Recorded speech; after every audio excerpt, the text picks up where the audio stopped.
अध्याय 3866 सूचना वितरण। एन लैन से फिर मुलाकात। मेचा प्रादेशिक क्षेत्र की व्यवस्था। जीवित जियाओ जी। 3। आगे बढ़ो। वान टेंग ने उसे और नहीं मनाया। वह नहीं चाहता था कि यह आदमी उन काले भूतों से लड़कर मर जाए, क्योंकि वह नहीं चाहता था कि वह बेवकूफ बने। वह असल में एन लैन को रोकना नहीं चाहता था। अब जब एन लैन उसकी बात समझ गई थी तो वह चुप रहा। मैं पहले कदम उठाऊंगा। एन लैन ने वान टेन की ओर देखा और गंभीरता से अपनी मुट्ठियां भींच ली। रुको। जैसे ही प्रकाश स्क्रीन गायब होने वाली थी, वान टेंग ने अचानक अपना मुंह खोला और कहा, मेचा प्रादेशिक डोमेन तक पहुंचने के बाद मुझे एक निर्जन ग्रह खोजने में मदद करें और मुझे सटीक अंतरिक्ष निर्देशांक प्रदान करें। तुम क्या करना चाहते हो? एन लैन हैरान था। वह खुद को रोक नहीं पाया और पूछा। मेरी अपनी योजनाएं हैं। समय आने पर तुम्हें पता चल जाएगा। वान टेंग हंसा। एन लैन उलझन में था। वह कुछ कहना चाहता था पर झिझक रहा था। क्या तुम्हें मुझ पर भरोसा नहीं है? वान टेंग ने पूछा। नहीं। एन लैन ने सिर हिलाया। ठीक है, मैं तुम्हें अंतरिक्ष निर्देशांक बता दूंगा। यह मेचा प्रादेशिक डोमेन के मुख्य क्षेत्र के करीब ही होगा। मैं ज्यादा समय बर्बाद नहीं करना चाहता, वान टेंग ने आगे कहा। रुको, क्या तुम अंतरिक्ष टेलीपोर्टेशन एरे बनाने की योजना बना रहे हो? एन लैन ने तुरंत प्रतिक्रिया दी। ये सही है, मैं तुम्हारे मेचा प्रादेशिक क्षेत्र की यात्रा करूंगा। वान टेंग की आंखें चमक उठीं। जब उसने देखा कि एन लैन ने सही अनुमान लगाया था तो उसने सच नहीं छिपाया। एन लैन उत्सुक था। वो जानना चाहता था कि वान टैंग क्या करना चाहता है। लेकिन वान टैंग के हाव भाव को देखकर वह जानता था कि वान टैंग उसे विवरण नहीं बताएगा, इसलिए उसने आगे पूछताछ नहीं की। खैर, उनका असली दुश्मन तो अंधेरे भूत थे। वान टैंग मेचा प्रादेशिक क्षेत्र को नुकसान पहुंचाने के लिए कुछ भी नहीं करेगा। उन्होंने वान टेंग पर भरोसा किया। रोशनी का पर्दा गायब हो गया और वान टेंग जमीन पर पालथी मारकर बैठ गया। उसकी आंखें कुछ बार झपकीं और उसके होठों के किनारे पर एक मुस्कान उभर आई। ध्यान रहे, एन लैन सही समय पर आई थी। अभी तक उसे समझ नहीं आ रहा था कि मेचा प्रादेशिक क्षेत्र में कैसे दखल दिया जाए। एन लैन के आने से उसे यह मौका मिल गया। भविष्य में गुकी उसे क्या जानकारी दे सकता है?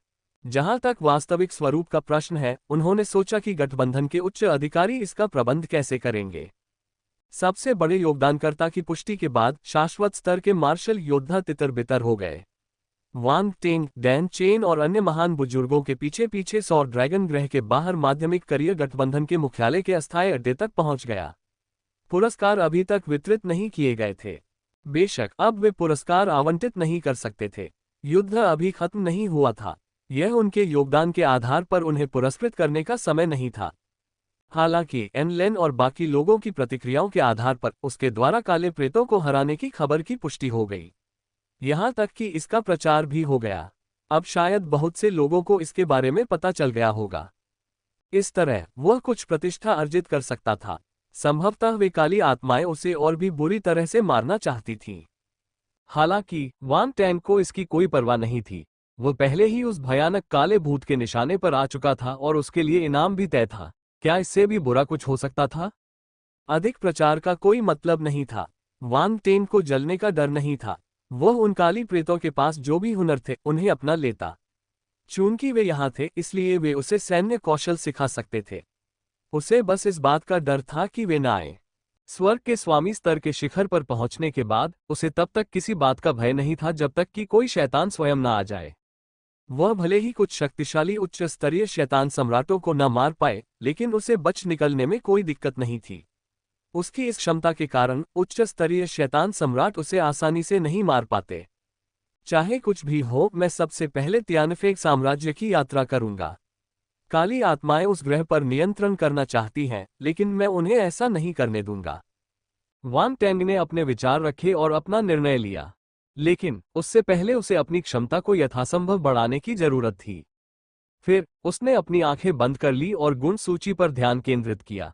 उसने अपनी उपलब्धियां गिननी शुरू कर दी।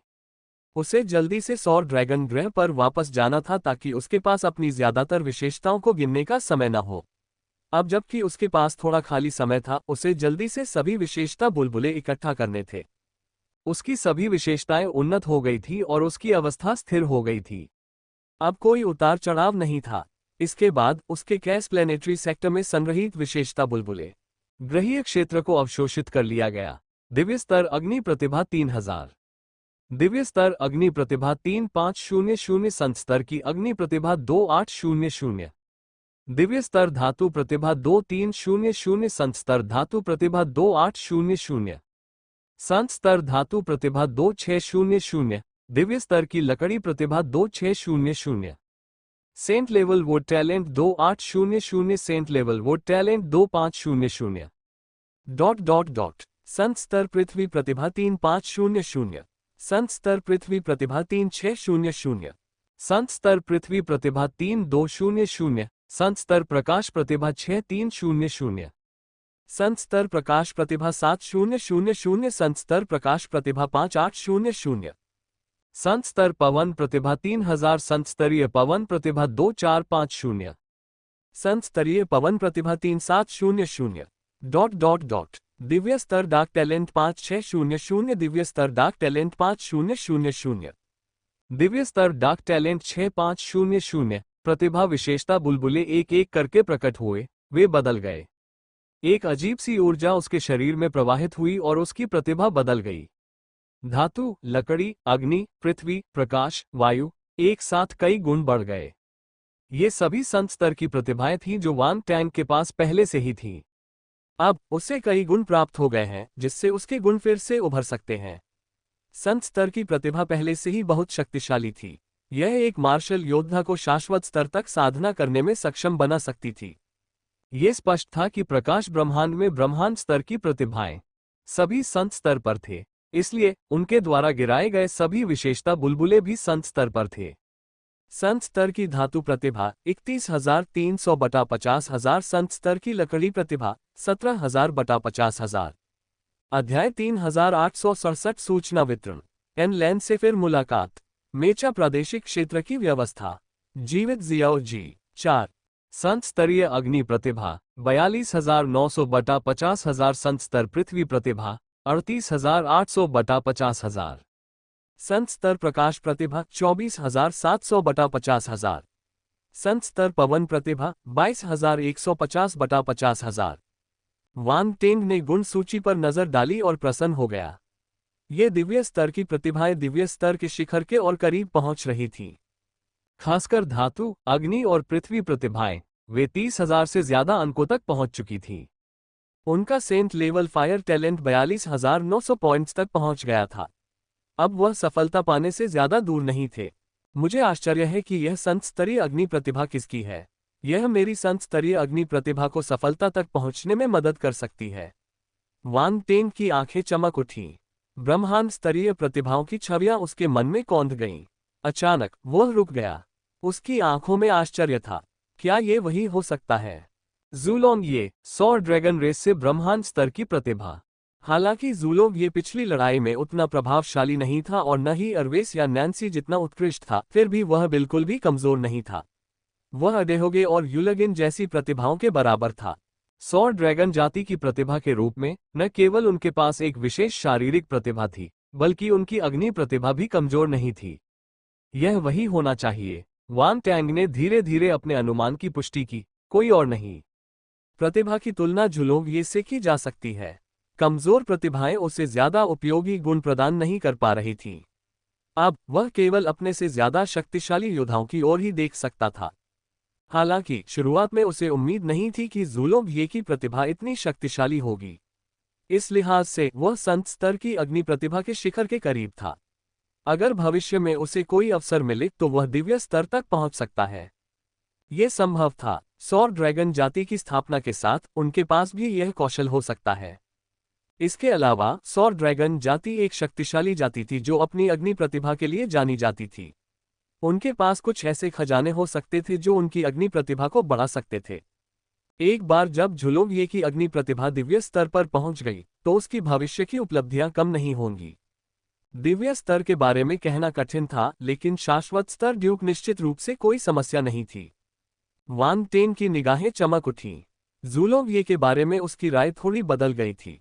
उसे ब्रह्मांड की विभिन्न जातियों की प्रतिभाओं को कम नहीं आंकना चाहिए। दूसरे लोग शायद सिर्फ ऊपरी तौर पर ही देख पाते हों, लेकिन वह किसी की प्रतिभा की ऊपरी सीमा का अंदाजा उसके गुणों में आए बदलावों के आधार पर लगा सकता था। वह उनकी भविष्य की उपलब्धियों को बेहतर जानता था। बेशक वह आश्वस्त था, चाहे झुलोंग ये कितना भी प्रतिभाशाली क्यों न हो, वह उससे आगे नहीं निकल सका। वान टेन मुस्कुराया। उसने आखिरी प्रतिभा को देखा जिसने बदलाव किया था, दिव्य स्तर की डार्क टैलेंट। वान टेन की प्रतिभा पहले ही दिव्य स्तर तक पहुंच चुकी थी। हालांकि दिव्य स्तर तक पहुंचना आसान नहीं था। उसे उम्मीद नहीं थी कि यह इतनी जल्दी बढ़ जाएगा, लेकिन वह इसे फिर से पाने में कामयाब रहा। दिव्य स्तर डार्क टैलेंट 29,600 बटा 1 लाख। इसमें 17,100 अंकों की वृद्धि हुई। वान टेंग ने जब विशेषता बोर्ड देखा तो वह रोमांचित हो गया। उनकी दिव्य स्तर की डाक प्रतिभा में जबरदस्त वृद्धि हुई। यह एक दिव्य स्तर की प्रतिभा थी जो संत स्तर की प्रतिभा से कहीं अधिक कीमती और दुर्लभ थी। उसे ये दिव्य स्तर की डार्क टैलेंट एक शैतान देवता से मिली थी। इस बार उसे यह एक डार्क अपैरिशन टैलेंट से मिली थी। वह ऐसा कैसे न कर सकता था? हैरान, एक उच्च स्तरीय शैतान सम्राट और एक शैतान देवता के बीच का अंतर बहुत बड़ा था। यह एक गहरी खाई जैसा था। एक उच्च स्तरीय शैतान सम्राट से दिव्य स्तर की प्रतिभा प्राप्त करने का मतलब था कि उसकी प्रतिभा अत्यंत शक्तिशाली थी। इसका मतलब था कि भविष्य में उसमें शैतान देवता बनने की क्षमता थी। डार्क गरुड़ रेस, ये शैतानी दिमाग रेस का जियाओ जी है। वान टेंग ने मन ही मन सोचा। युद्ध के मैदान में उसने पहले ही डार्क गरुड़ जाति से 5वीं श्रेणी की डार्कनेस प्रतिभा प्राप्त कर ली थी। उस समय शरीर ने दिव्य स्तर की डार्क प्रतिभा नहीं छोड़ी थी। इसका मतलब था कि दिव्य स्तर की डार्क प्रतिभा संभवतः जियोजी से आई थी। हम शैतानी दिमाग की दौड़ की शीर्ष प्रतिभा। वान टेंग ने अचानक एक अर्थपूर्ण हंसी दी। वह रक्त देवता क्लोन से जियाओ जी से, जो पूरी तरह से मरा नहीं था, और भी गुण इकट्ठा करने के लिए कह सकता था। उस समय वह केवल उसे घायल कर पाता था। उसने आरवेज के युद्ध धनुष से उस पर भारी प्रहार किया। जियाओ जी ने कई शैतान सम्राटों के साथ मिलकर अपनी आत्मा को विकृत कर लिया था। यह एक अजीब दृश्य था। अंत में उसने खुद को 3 हिस्सों में बांट लिया और भागना चाहता था। दुर्भाग्य से वह वान टेंग की नजरों से बच नहीं सका। जिन 2 आत्माओं ने चारा का काम किया, वे 2 अन्य शैतानी मन वाले अंधेरे प्रेतों की आत्माएं थीं जो जियाओ जी में विलीन हो गईं।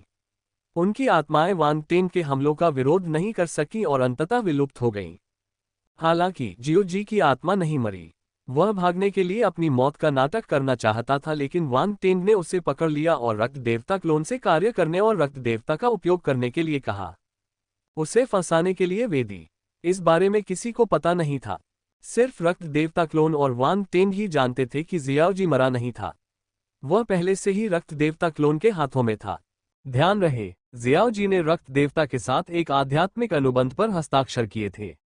क्लोन, अगर वह युद्ध के मैदान में रक्त देवता क्लोन से हार गया तो वह निश्चित रूप से उसका गुलाम बन जाएगा।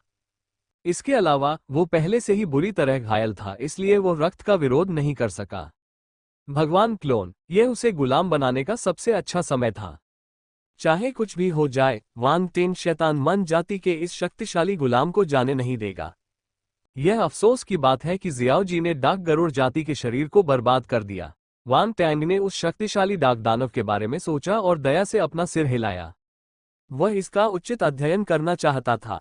डार्क गरुड़ जाति प्राचीन देव शरीर के बराबर की एक शक्तिशाली जाति थी। इसके अलावा वे अत्यंत दुर्लभ भी थे। उसके लिए एक गरुड़ को ढूंढना आसान नहीं था, लेकिन वह उसे खो बैठा। ये हृदयविदारक था। इस समय पिशाच युद्धपोत पर रक्त देवता क्लोन ने एक आत्मा को मुक्त किया जो अंधेरी ज्वाला में फंसी हुई थी। वो थी जियो जी। अध्याय 3868 जियाओ जी का अंत। Dark zero. संत स्तर की शारीरिक प्रतिभा सिद्ध 1। पिशाच युद्धपोत पर साधना कक्ष में रक्त देव क्लोन ने जियो जी की आत्मा को मापा और हंसा। जियो जी, ये हंसी इतनी परिचित क्यों लगती है? वह हार मानने को तैयार नहीं था। उसकी आत्मा अंधेरी लौ से बने पिंजरे में कमजोर होकर तैर रही थी और वह बच नहीं पा रहा था। वह बस रक्त देवता क्लोन को घृणा से देख सकता था। इसे सामान्यतः अक्षमता का रोष के नाम से जाना जाता था। जियो जी कैदी बनकर कैसा लग रहा है? रक्त देवता क्लोन ने हंसते हुए कहा। जुए, चिल्लाते हुए जियो जी ने अपने दांत पीस लिए। मुझे तुम्हारा अनियंत्रित रूप पसंद है, रक्त देवता क्लोन ने शांति से कहा। जियाओ जी की आत्मा कई बार हिंसक रूप से कांपी, मानो क्रोधित हो गई हो। उसकी आत्मा ने आखिरकार शैतानी मनजाति का घिनौना रूप धारण कर लिया था। वह आंखों से भरे एक विकृत सिर जैसा लग रहा था। वह दुष्ट और भयानक था। उसने रक्त देवता क्लोन को गुस्से से घूरा, मानो उसे टुकड़े टुकड़े कर दे। जियो जी, क्या तुम्हें यह आध्यात्मिक अनुबंध याद है? रक्त देवता क्लोन ने जियो जी के साथ आध्यात्मिक अनुबंध निकाला और हंसा। जियाओ जी का चेहरा पूरी तरह बदल गया। अगर रक्त देवता क्लोन ने इसका जिक्र न किया होता तो वह इस आध्यात्मिक घटना को भूल ही गया होता। अनुबंध, बस इतना ही कहा जा सकता है कि शुरू से ही जियाओ जी ने आध्यात्मिक अनुबंध को कभी गंभीरता से नहीं लिया था। उसने कभी नहीं सोचा था कि वह हार जाएगा। रक्त देवता क्लोन, लेकिन अंत में वो फिर भी हार गया। नहीं, मैं हारा नहीं। मैंने प्रकाश ब्रह्मांड में तुमसे ज्यादा प्रतिभाओं को मार डाला। जियाओ जी को होश आया और वह ऐसे चिल्लाया मानो उसने आखिरी बार किसी को पकड़ लिया हो। घास, लेकिन आप प्रकाश ब्रह्मांड से कोई प्रतिभा वापस नहीं लाए, रक्त देवता क्लोन ने शांति से कहा। जियो जी स्तब्ध रह गए। और हाँ, तुम पहले ही प्रकाश ब्रह्मांड की एक स्वर्गीय प्रतिभा से हार चुके हो। तुम्हें मुझसे लड़ने का क्या अधिकार है? रक्त देवता क्लोन ने कहा। तुमने बस मेरा फायदा उठाया। अगर मैं वांग टेन से नहीं लड़ता तो तुम उसके मुकाबले में नहीं होते। तुम नीच आदमी, मैं हारा नहीं, मैं हारा नहीं। जियाओ जी अनिच्छा से भर गया। उसकी आंखें नफरत से भरी थीं और वह लगातार दहाड़ रहा था। क्या मजाक है? रक्त देवता क्लोन ने व्यंग्य किया। तुम तो उसका पहला वार भी नहीं झेल पाए, दूसरे और तीसरे वार का सामना कैसे कर पाओगे? आपके पास कितने काले गरुड़ शरीर हैं? आप एक उच्च स्तरीय शैतान सम्राट को कितनी बार खा सकते हैं? रक्त देवता क्लोन के मुंह से बिना किसी दया के प्रश्न निकले। वे जियाओ जी की आत्मा में तीखी तलवारों की तरह चुभ गए। जियाओ जी की आंखें लगभग बाहर निकल आईं। उसकी आंखें गुस्से और शर्मिंदगी से भरी थीं। उसकी गरिमा, उसका अभिमान, इस पल उसे ऐसा लगा जैसे रक्त देवता क्लोन ने उस पर पैर रख दिया हो और उसे टुकड़े टुकड़े कर दिया हो। उसने उसे जरा भी मुंह नहीं दिखाया। हृदय विदारक, जियो जी खंडन करना चाहता था लेकिन उसे कोई कारण नहीं मिल सका। उसने युद्ध के मैदान में रक्त देवता क्लोन और वांग टेन के बीच वार पलटवार देखा था, इसलिए वह स्पष्ट रूप से जानता था कि वह इसे फिर से झेलने में सक्षम नहीं होगा। वह केवल डाक गरुड़ जाति या उच्च श्रेणी के शैतान सम्राटों के शरीर का ही उपयोग कर सकता था, जिन्हें उसने एक बार निगल लिया था। उसके पास दूसरा मौका नहीं था। जियो जी को उम्मीद नहीं थी कि वांग टेंग इस हद तक संत स्तर की सरणी को निष्पादित करने में सक्षम होगा। दरअसल स्वर्ग स्तर के योद्धा के लिए एक बार भी ऐसा हमला करना पहले से ही मुश्किल था। उसकी शक्ति और आध्यात्मिक शक्ति संत स्तरीय व्यूह के संचालन में सक्षम नहीं होती। फिर भी वांग टेंग इसे दूसरी और यहां तक कि तीसरी बार भी सक्रिय करने में कामयाब रहे। वह क्या बकवास था, उसे अभी भी समझ नहीं आ रहा था कि वांग टेंग ऐसा कैसे कर पाया। अब तुम्हें यकीन हुआ या नहीं? रक्त देवता क्लोन ने जियो जी की आंखों में टिमटिमाती रोशनी देखकर मन ही मन मुस्कुराया। कभी जियो जी अनिच्छुक होता, कभी गुस्से में और कभी उदास। रक्त देवता क्लोन जानता था कि इस शैतानी दिमागी प्रतिभा को गहरा सदमा पहुंचा होगा। मैं इसे स्वीकार नहीं कर सकता। जियाओ जी ने होश संभाला और ठंडे स्वर में कहा, भले ही मैं उसे हरा न पाऊं, लेकिन ये संत स्तर की व्यूह रचना के कारण ही है। इसके बिना वांग टेंग सिर्फ एक स्वर्ग स्तर का योद्धा है। मैं उसे एक हाथ से ही चुटकी काटकर मार सकता हूं। चूंकि उसी ने व्यूह रचना की है, यह उसकी योग्यता है।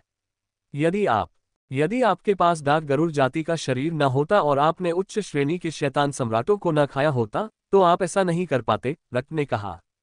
भगवान क्लोन ने शांति से कहा। तुम दूसरों का मनोबल बढ़ा रहे हो और अपना ही बिगाड़ रहे हो। जियाओ जी गुस्से से बोली। वांग टेंग प्रकाश से आया एक योद्धा है। यूनिवर्स जो डार्कलैंड का दुश्मन है। सिर्फ मुझे बदनाम करने के लिए तुम उसका मनोबल कैसे बढ़ा सकते हो? क्या तुम्हें पता है तुम कैसे हार गए? रक्त देवता क्लोन ने शांति से पूछा। वह नाराज नहीं था। क्या मतलब है तुम्हारा? क्या तुम मुझे फिर से अपमानित करने की कोशिश कर रहे हो? जियाओ जी उपहास किया। रक्त देवता क्लोन ने सिर हिलाया। तुम्हें अभी भी समझ नहीं आया कि तुम कैसे हार गए। तुम अपने अहंकार के कारण हारे। जियाओ जी को समझ नहीं आया कि क्या कहे, वो चुप हो गया। वह इसे स्वीकार नहीं करना चाहता था, लेकिन वह जानता था कि उसका अहंकार ही उसकी हार का मुख्य कारण था। कोई भी सच नहीं सुनना चाहता, रक्त देवता क्लोन ने शांति से जवाब दिया। अगर मैंने अपने प्रतिद्वंद्वी की क्षमता को नहीं पहचाना होता, तो मेरा भी हाल तुम्हारे जैसा होता। मुझे जो कहना था कह दिया। अब मैं तुमसे बात करने के लिए बहुत उदासीन हूं।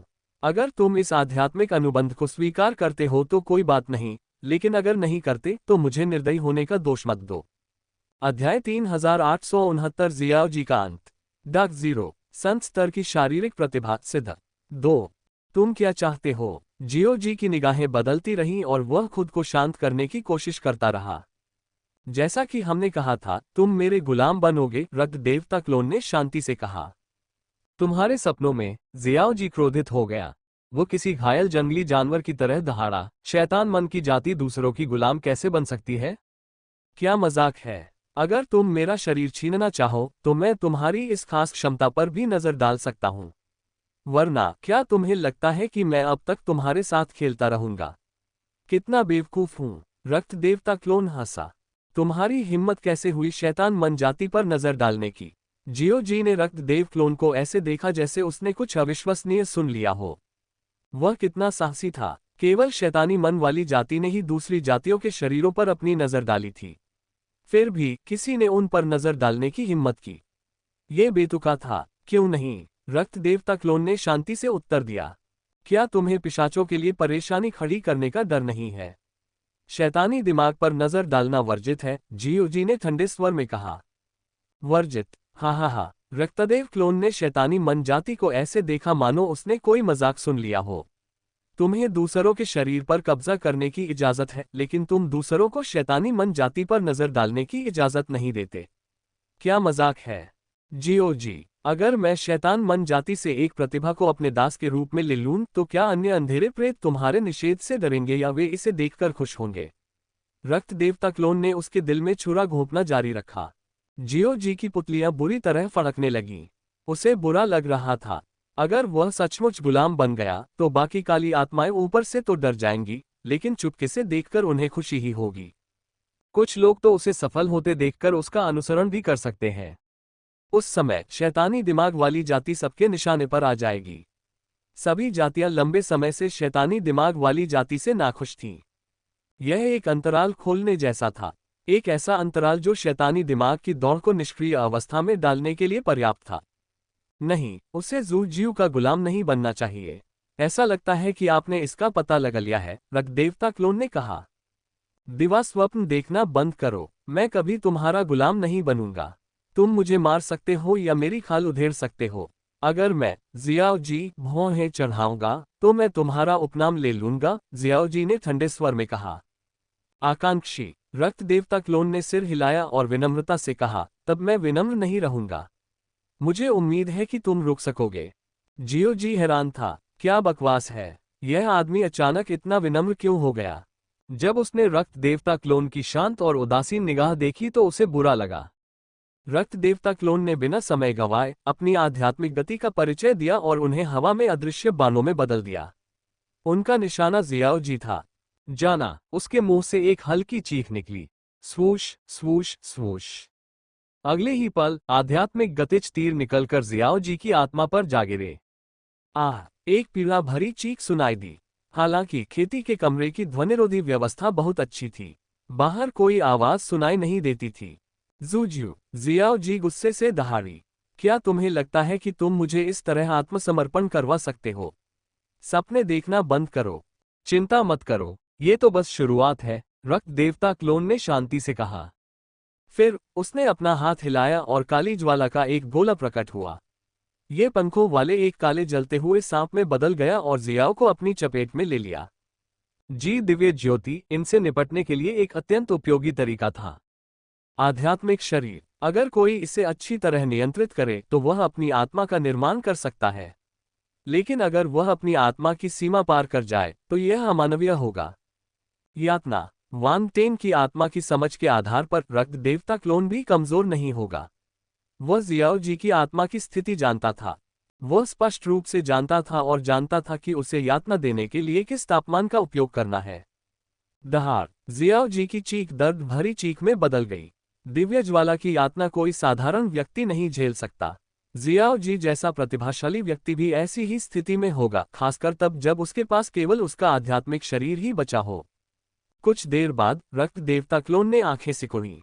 खून की धुंध का एक गोला उसके शरीर से रिस रहा था। खून की चमक के बीच अजीब सा खून जैसा लाल रंग। रून्स को धुंधले रूप से देखा जा सकता था। पफ, उसने हाथ हिलाया और रक्तलाल धुंध ने जियाओ जी को अपनी चपेट में ले लिया। रक्तलाल रून उसकी आत्मा पर आक्रमण करने लगे। दिव्य स्तर की युद्ध तकनीक रक्त देवता अभिशाप। यह क्या है? जियाओ जी सदमे और गुस्से से चीखा। उसने अपनी तरफ से पूरी कोशिश की अपनी आध्यात्मिक शक्ति का उपयोग करने के लिए, लेकिन वो आक्रमण को रोक नहीं सका। रक्तलाल रून मानो उसकी आत्मा पर अंकित हो गए हों। आक्रमण के बाद वे उसकी आत्मा के साथ उलझने लगे और मिटने में असमर्थ हो गए। जियाओ जी हैरान और क्रोधित था। उसे लगा कि इन रक्तलाल रूनों में एक अवर्णनीय शक्ति है जिसका वह विरोध नहीं कर सकता। जू ज्यू के पास ऐसा अविश्वसनीय कौशल था। जियाओ जी लगातार दहाड़ रहा था। उसका आध्यात्मिक शरीर परिणामों की परवाह किए बिना काली ज्वाला द्वारा बनाए गए पिंजरे में धंस गया। वह रक्तलाल धुंध से मुक्त होना चाहता था। संघर्ष करना बंद करो, ये बेकार है, रक्त देवता क्लोन ने शांति से कहा। उसने सिर्फ रक्त देवता के श्राप का इस्तेमाल नहीं किया। उसकी आंखों में एक अजीब सी लाल चमक उभरी और जियाओ जी की आत्मा की ओर बढ़ी। मोहक, जादू, ये दोनों क्षमताएं एक ही समय पर क्रियान्वित की गईं। ये दोनों कौशल आत्मा पर लक्षित थे। भले ही जियो जी केवल यदि उसकी आत्मा को छोड़ दिया जाए तो वह बच नहीं पाएगा। अध्याय 3870 जियाओ जी का अंत। डक 0 संत स्तर की शारीरिक प्रतिभा सिद्ध 3 और रक्त देवता के श्राप के प्रभाव से जियो जी अब उससे बच नहीं सकती थी।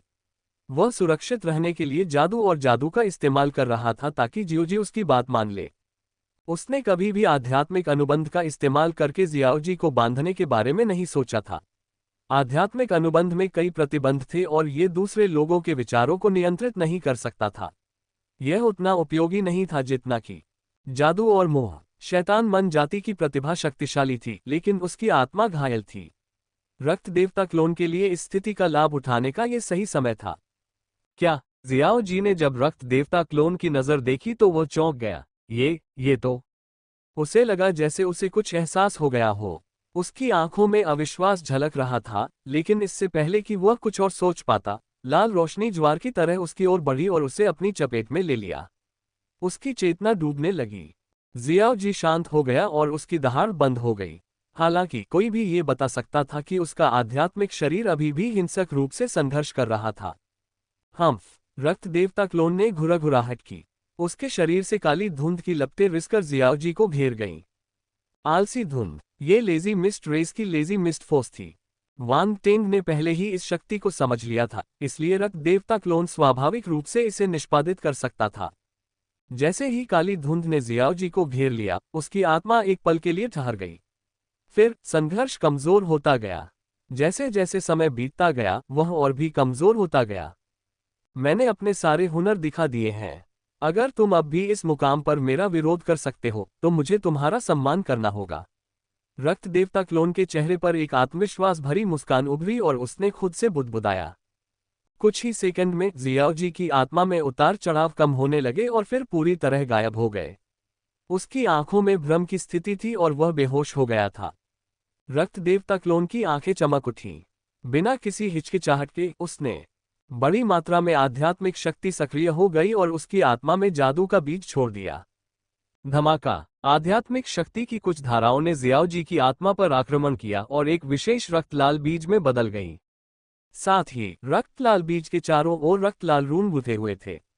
वे जियाओ जी के आध्यात्मिक शरीर में घनीभूत थे। वे हर जगह थे।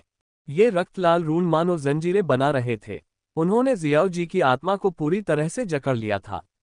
ये प्रक्रिया काफी लंबी चली, लेकिन आसान नहीं थी। रक्त देवता क्लोन ने जितना सोचा था, जियाओ जी को नियंत्रित करना उससे कहीं ज्यादा मुश्किल था। वह काफी देर तक स्थिर रहा, खासकर जब वह जादू का बीज बो रहा था। उसकी आत्मा अभी भी प्रतिरोध कर रही थी। ये प्रतिरोध अचेतन प्रतीत हुआ। जियाओ जी अपनी चेतना खो चुका था, लेकिन फिर भी वह जादू का प्रतिरोध करने में सक्षम था। यह अविश्वसनीय था। यहां तक कि सच्चे स्वरूप को भी ऐसी स्थिति का सामना कभी नहीं करना पड़ा था। शैतानी दिमाग वाला यह अंधेरा सा आभास सचमुच थोड़ा अजीब था। सौभाग्य से रक्त देवता क्लोन के पास कई कौशल थे और वह काफी शक्तिशाली था। यहां तक कि शैतानी मन के अंधेरे प्रेत भी उसकी बराबरी नहीं कर सकते थे। इसलिए वह जादू का बीज बोने में कामयाब रहा। सफलतापूर्वक हो गया। रक्त देवता क्लोन ने राहत की सांस ली। उसने जियाओ जी की आत्मा को देखा और काली ज्वाला के पिंजरे को तितर बितर कर दिया। कुछ देर बाद जियाओ जी जाग गया। उसकी आंखों का भ्रम गायब हो गया और उसने रक्त देवता क्लोन की ओर देखा। मालिक, वह रक्तदेव क्लोन के सामने तैरता रहा और उसकी निगाहें टिमटिमाती रहीं। अंत में किसी शक्ति ने विजय प्राप्त कर ली। उसकी आंखों में सम्मान था और उसने अपना अहंकारी सिर थोड़ा नीचे कर लिया। रक्त देवता क्लोन ने मंत्रमुग्ध बीज की शक्ति को महसूस किया। वह मुस्कुराया और बोला, बहुत बढ़िया। उसने जियाओ जी की आत्मा में जो जादू का बीज डाला था वह बाकियों से अलग था। उसमें उसकी ज्यादातर आध्यात्मिक शक्ति और यहाँ तक कि रक्त देवता के श्राप की शक्ति भी समाहित थी। उनका मानना था कि भले ही इस शैतानी दिमाग वाली जाति की प्रतिभा असाधारण हो और उसकी आत्मा शक्तिशाली हो, फिर भी वह इससे मुक्त नहीं हो पाएगा। संयम। जब तक जियो जी मरना नहीं चाहता था, रक्त देवता का श्राप एक दिव्य स्तर की युद्ध तकनीक थी। एक बार जब जियो जी की आत्मा में कोई परिवर्तन होता तो वह उसे पहचान लेता। तुरंत प्रतिक्रिया दें। इस प्रकार जियो जी उससे बचकर भागने में सक्षम नहीं होगी। अब से तुम्हें जियाओ जी नहीं कहा जाएगा, तुम कहते हैं डार्क जीरो। रक्त देवता क्लोन ने जियाओ जी को देखा और उसकी ठुड्डी को छुआ। आज डार्क गार्ड के रूप में नियुक्त होने वाले आप पहले व्यक्ति हैं। Dark zero. Devil mind race martial योद्धा की निगाहें चमक उठीं। उसकी आंखों में अब कोई अनिच्छा नहीं थी। उसने सम्मानपूर्वक कहा, अब से कोई जियाओ जी नहीं होगा, सिर्फ डार्क जीरो बनो। रक्त देवता क्लोन बहुत खुश था। ऐसा लग रहा था कि ब्रेन वॉशिंग सफल रही। उसकी अधिकांश आध्यात्मिक शक्ति मंत्रमुग्धता के बीज में संघनित थी, इसलिए परिणाम पिछले मंत्रमुग्धता के बीजों से कहीं बेहतर थे। हा, रक्त देवता क्लोन जोर से हंस पड़ा। इस शैतान दिमाग अंधेरे की प्रतिभा के बारे में कोई संदेह नहीं था। एक गुलाम का होना बाघ के पंख लगाने जैसा था। इसके अलावा डेविल माइंड रेस कितनी रहस्यमय थी। डार्क जीरो निश्चित रूप से भविष्य में उसके लिए कई चीजें करने में सक्षम होगा। बहुत जल्द रक्त देवता क्लोन ने अपनी मुस्कान बनाए रखी और शैतान की ओर देखा। अपने सामने एक अंधेरी छाया को देखकर, तुम्हें यह अंधेरा कहां से मिला? गरुड़ जाति का शरीर। डार्क जीरो ने उत्तर दिया, मेरी जाति के एक शक्तिशाली व्यक्ति ने प्राचीन डार्कलैंड में इसकी खोज की। प्राचीन अंधेरी दुनिया। रक्त देवता क्लोन दंग रह गया। उसने पूछा, वह स्थान कौन सा है? डार्क जीरो ने कहा, ऐसा कहा जाता है कि यह प्राचीन काल में जन्मा एक डार्कलैंड है। इसका प्राचीन इतिहास है और इसके अंदर कई प्राचीन रहस्य छिपे हैं। अध्याय 3871 जियाओ जी का अंत। Dark zero. संत स्तर की शारीरिक प्रतिभा सिद्ध। 4 प्राचीन अंधलोक जो आदिकाल से अस्तित्व में है। रक्तदेव क्लोन ने गहरी सांस ली। वह स्तब्ध था। उसने अंधलोक में ऐसी विचित्र जगह की कल्पना भी नहीं की थी।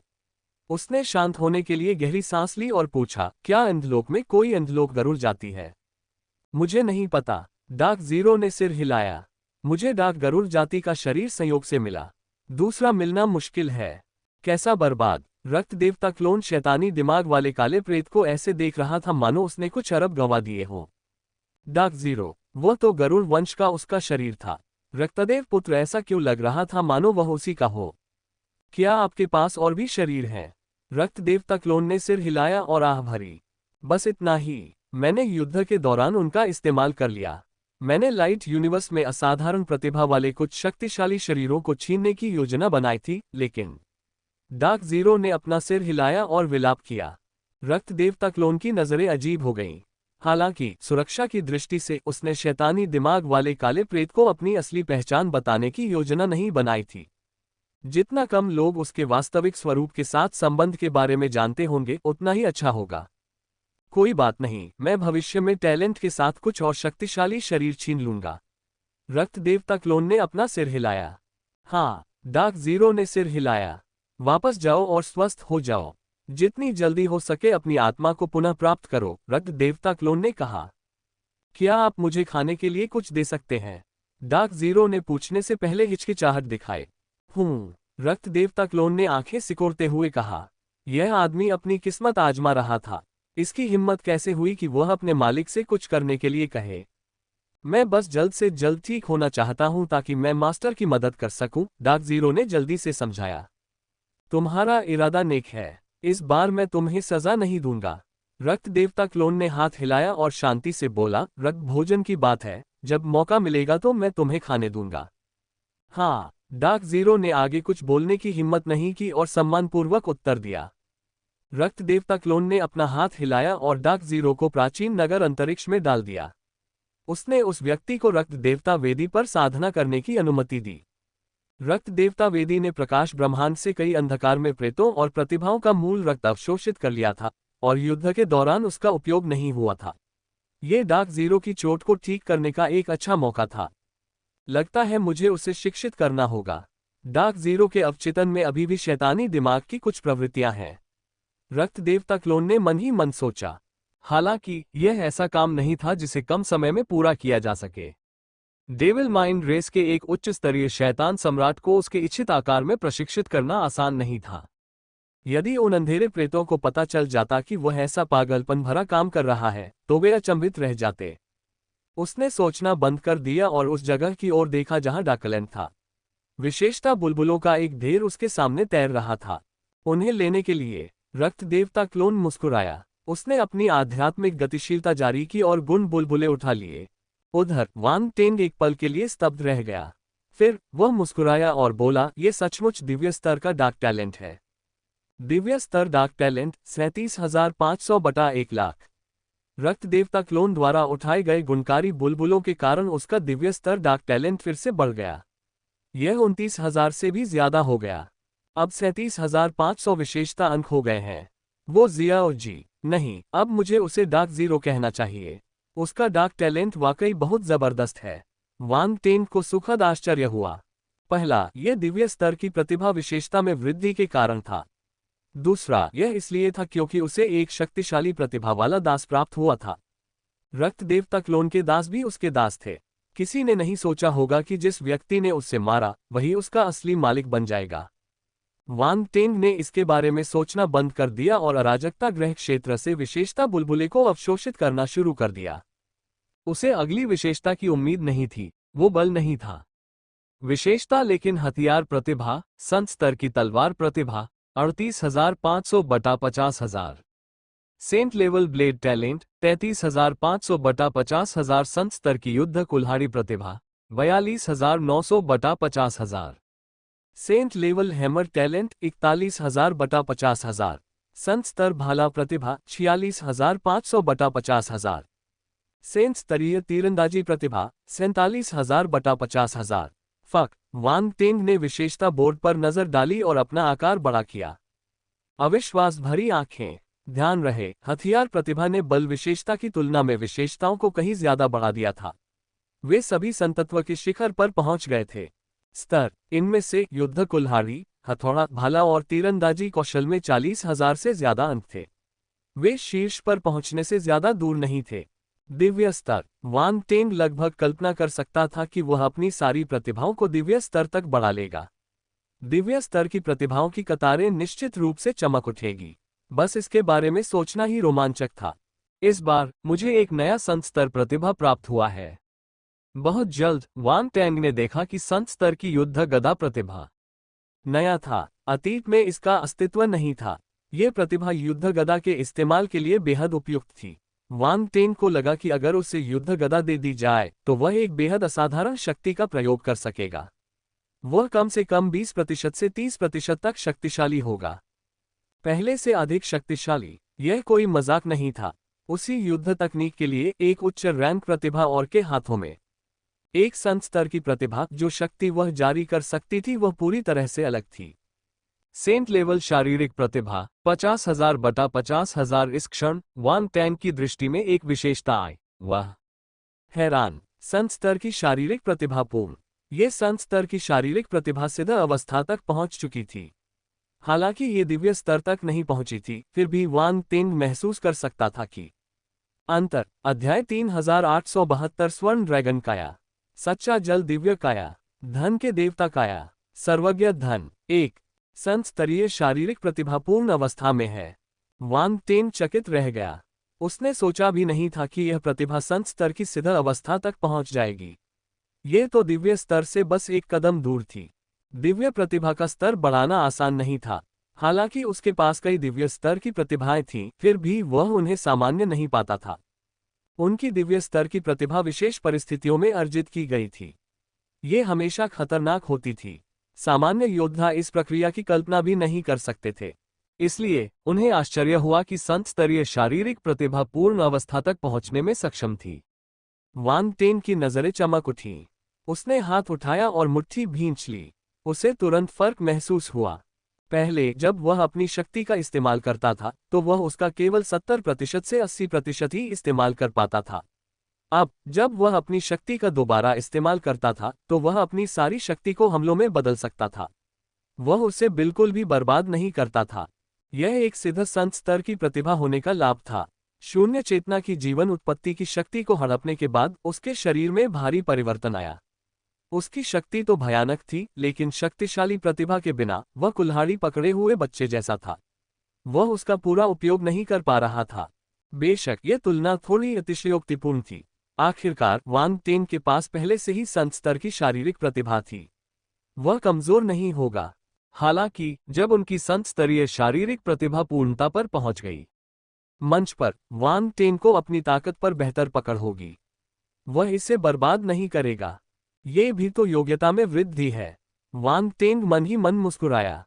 इन सभी कारकों के कारण ही उनकी क्षमता इस भयावह स्थिति तक पहुंच सकी। यदि नहीं तो एक प्रतिभाशाली योद्धा और एक सामान्य मार्शल योद्धा के बीच इतना बड़ा अंतर क्यों था? यह उनकी प्रतिभा का परिणाम था। मुझे आश्चर्य है कि मेरी शारीरिक प्रतिभा के दिव्य स्तर पर पहुंचने के बाद क्या बदलाव होंगे।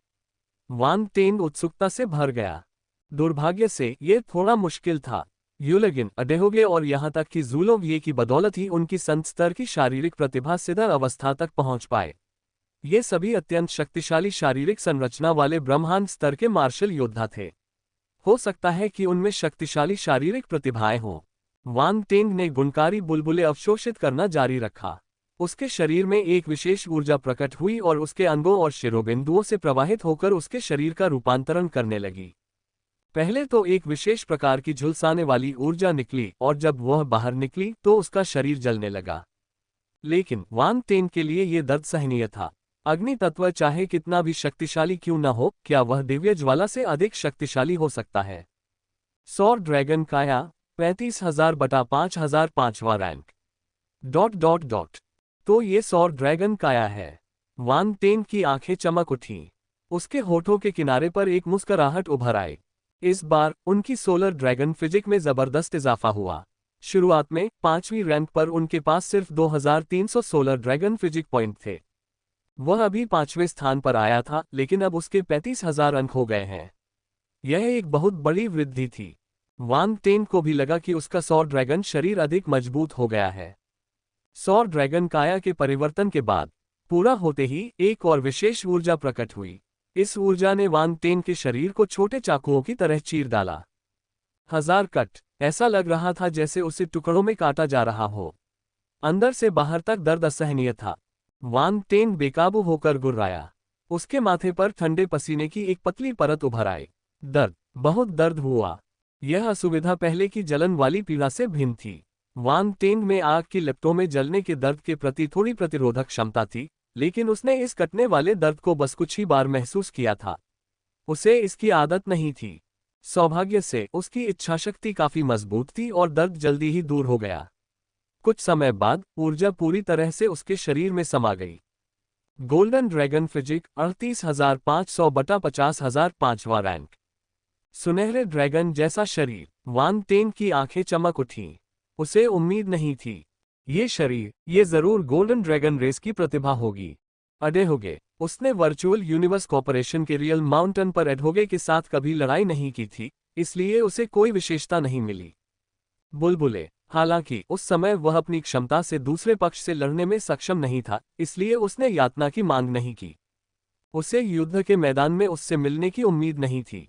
उसे इसकी जरूरत भी नहीं थी कुछ भी करने के लिए, और वह पहले से ही गोल्डन ड्रैगन रेस की इस प्रतिभा से गुण प्राप्त करने में सक्षम था।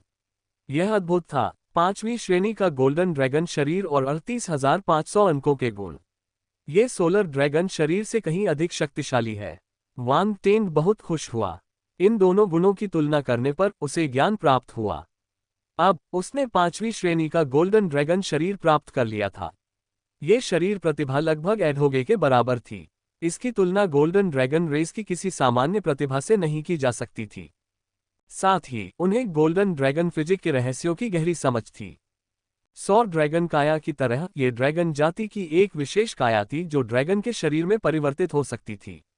हालांकि सौर ड्रैगन काया अग्नि में थी, जबकि स्वर्ण ड्रैगन काया धातु था। वान टेन की आंखें चमक उठीं।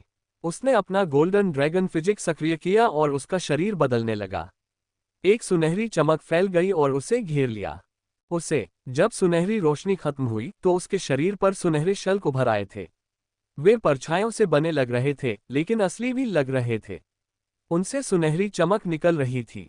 वान टेंग ने अपनी बाह पर नजर डाली और एक बर्फ का दर्पण बना दिया। फिर उसने अपना चेहरा देखा और हैरान रह गया। अध्याय 3873 स्वर्ण ड्रैगन काया। सच्चा जल दिव्य काया। धन के देवता काया। सर्वज्ञ धन। 2। उसके चेहरे पर सुनहरे शल्क उभर आए। माथे पर सुनहरे अजगर के सींगों का एक जोड़ा उभर आया। वह दिव्य लग रहा था। ऐसा लग रहा था मानो उसने अपने सिर पर सुनहरा हेलमेट पहना हुआ हो। झनकार झनकार। वान टेन का तीखा पंजा उसके शरीर पर लगे सुनहरे शल्कों पर जोर से टकराया। फौरन चिंगारियां निकली। ये बेहद तेज था, मानो धातुएं आपस में टकरा रही हो। इस स्वर्ण ड्रैगन काया की कठोरता सौर ड्रैगन काया की तुलना में कहीं अधिक भयानक है। उसके चेहरे पर एक अजीब सा भाव था। अचानक उसे कुछ याद आया और उसने तुरंत विशेषता बोर्ड की तरफ देखा। जैसी कि उम्मीद थी, गोल्डन ड्रैगन फिजिक के पीछे विलय किया जा सकता है लिखा दिखाई दिया। उसने बिना किसी हिचकिचाहट के विलय का फैसला किया। वान टेन की ड्रैगन फिजिक प्रतिभा में बदलाव हुए। गोल्डन ड्रैगन फिजिक का विलय सोलर ड्रैगन फिजिक और ड्रैगन ब्लड बैटल फिजिक में हो गया। ट्रू ड्रैगन बैटल फिजिक छद्म 21,500 बटा 50,000 5वां रैंक। ट्रू ड्रैगन बैटल फिजिक छद्म ने इतने सारे विशेषता अंक प्राप्त कर लिए। वान टेन चकित रह गया। ये वृद्धि बहुत बड़ी थी। ये 500 अंकों से बढ़कर 21,500 अंक हो गई। शक्ति में जबरदस्त वृद्धि हुई। धमाका। अगले ही पल उसके शरीर से हरे रंग की ज्वाला का एक गोला फूट पड़ा और उसके पूरे शरीर को अपनी चपेट में ले लिया। फिर ज्वालाएं पीछे हट गईं। वान टेन फिर प्रकट हुआ। उसके शरीर पर शल्क बदलने लगे। वे हल्के सुनहरे से गहरे सुनहरे रंग में बदल गए और तराजू पर हरे रंग की लौ के पैटर्न भी दिखाई देने लगे। ये पहले से भी ज्यादा दिव्य लग रहा था। उसके माथे पर लगे अजगर के सींग भी सुनहरे हो गए थे। उनसे एक प्रचंड गर्मी और एक भव्य और राजसी आभा निकल रही थी। दरार। वान टेंग ने अपनी मुठ्ठियां भींच ली और मुस्कुराया। फिर उसके शरीर पर मौजूद शल्क प्रकाश की बूंदों में बदल गए और बिखर गए। वह अपने मूल रूप में लौट आया। उसका ड्रैगन वाला रूप अब दिखाई नहीं दे रहा था। तभी वान टेन के शरीर में एक तीसरी विशेष ऊर्जा उभरी। वह वान टेन के अंगों से पानी की धारा की तरह बह रही थी। मानो कोई कोमल हथेली उसके शरीर को सहला रही हो और एक ठंडा एहसास दे रही हो। वान टेन के शरीर में एक परिवर्तन और ऊर्ध्वपातन हुआ। एक अविश्वसनीय परिवर्तन हुआ। जल तत्व काया 30,500 बटा 50,000 5वां रैंक। ... जल तत्व काया। वान टेंग ने गुण बोर्ड पर नजर डाली। उसके हाव भाव थोड़े बदल गए। ये निस्संदेह जल तत्व विशेष काया थी। वान टेंग के पास कुछ जल तत्व वाली कायाएं भी थीं। बायचुवान दिव्य काया बायचुवान परिवार में सबसे मजबूत काया थी। इसे दिव्य शरीर कहा जाता था, इसलिए ये स्वाभाविक रूप से असाधारण थी। इसके बाद 5 दफन परिवारों की यूनजांग काया थी। ये भी जल तत्व की काया थी, लेकिन यह अन्य परिवारों की कायाओं में विलीन हो गई थी। 5 तत्वों वाली दिव्य काया सबसे शक्तिशाली थी। उन्होंने जो जल तत्व काया प्राप्त की थी, वह बायचुवान दिव्य काया जितनी शक्तिशाली नहीं थी, लेकिन यह अकेले यूनजांग काया से अधिक मजबूत थी। और ये पहले ही 5वें स्थान पर पहुंच चुका था। ये स्वाभाविक रूप से शक्तिशाली था। वान टेन को ज्ञान प्राप्त हो चुका था। उन्हें इस शरीर रचना की गहरी समझ थी। संक्षेप में, इस जल तत्व शरीर रचना ने वान टेन को जल तत्व की सभी प्रकार की शक्तियों को समझने में आसानी प्रदान की। उनका क्षेत्र, उत्पत्ति के नियमों की शक्ति और कई अन्य आधे प्रयास में दोगुना परिणाम देते थे। वह पानी में भी बदल सकता था और पानी में छिप सकता था, जिससे दूसरों के लिए उसे देखना मुश्किल हो जाता था। दरअसल बायचुवान दिव्य काया और यूनजांग काया ऐसा कर सकते थे। हालांकि उनकी शक्ति में अंतर था। जल तत्व काया का प्रभाव छिपाने के मामले में अनोखा था। बुरा नहीं, बुरा नहीं। वान टेन की आंखें चमक उठीं।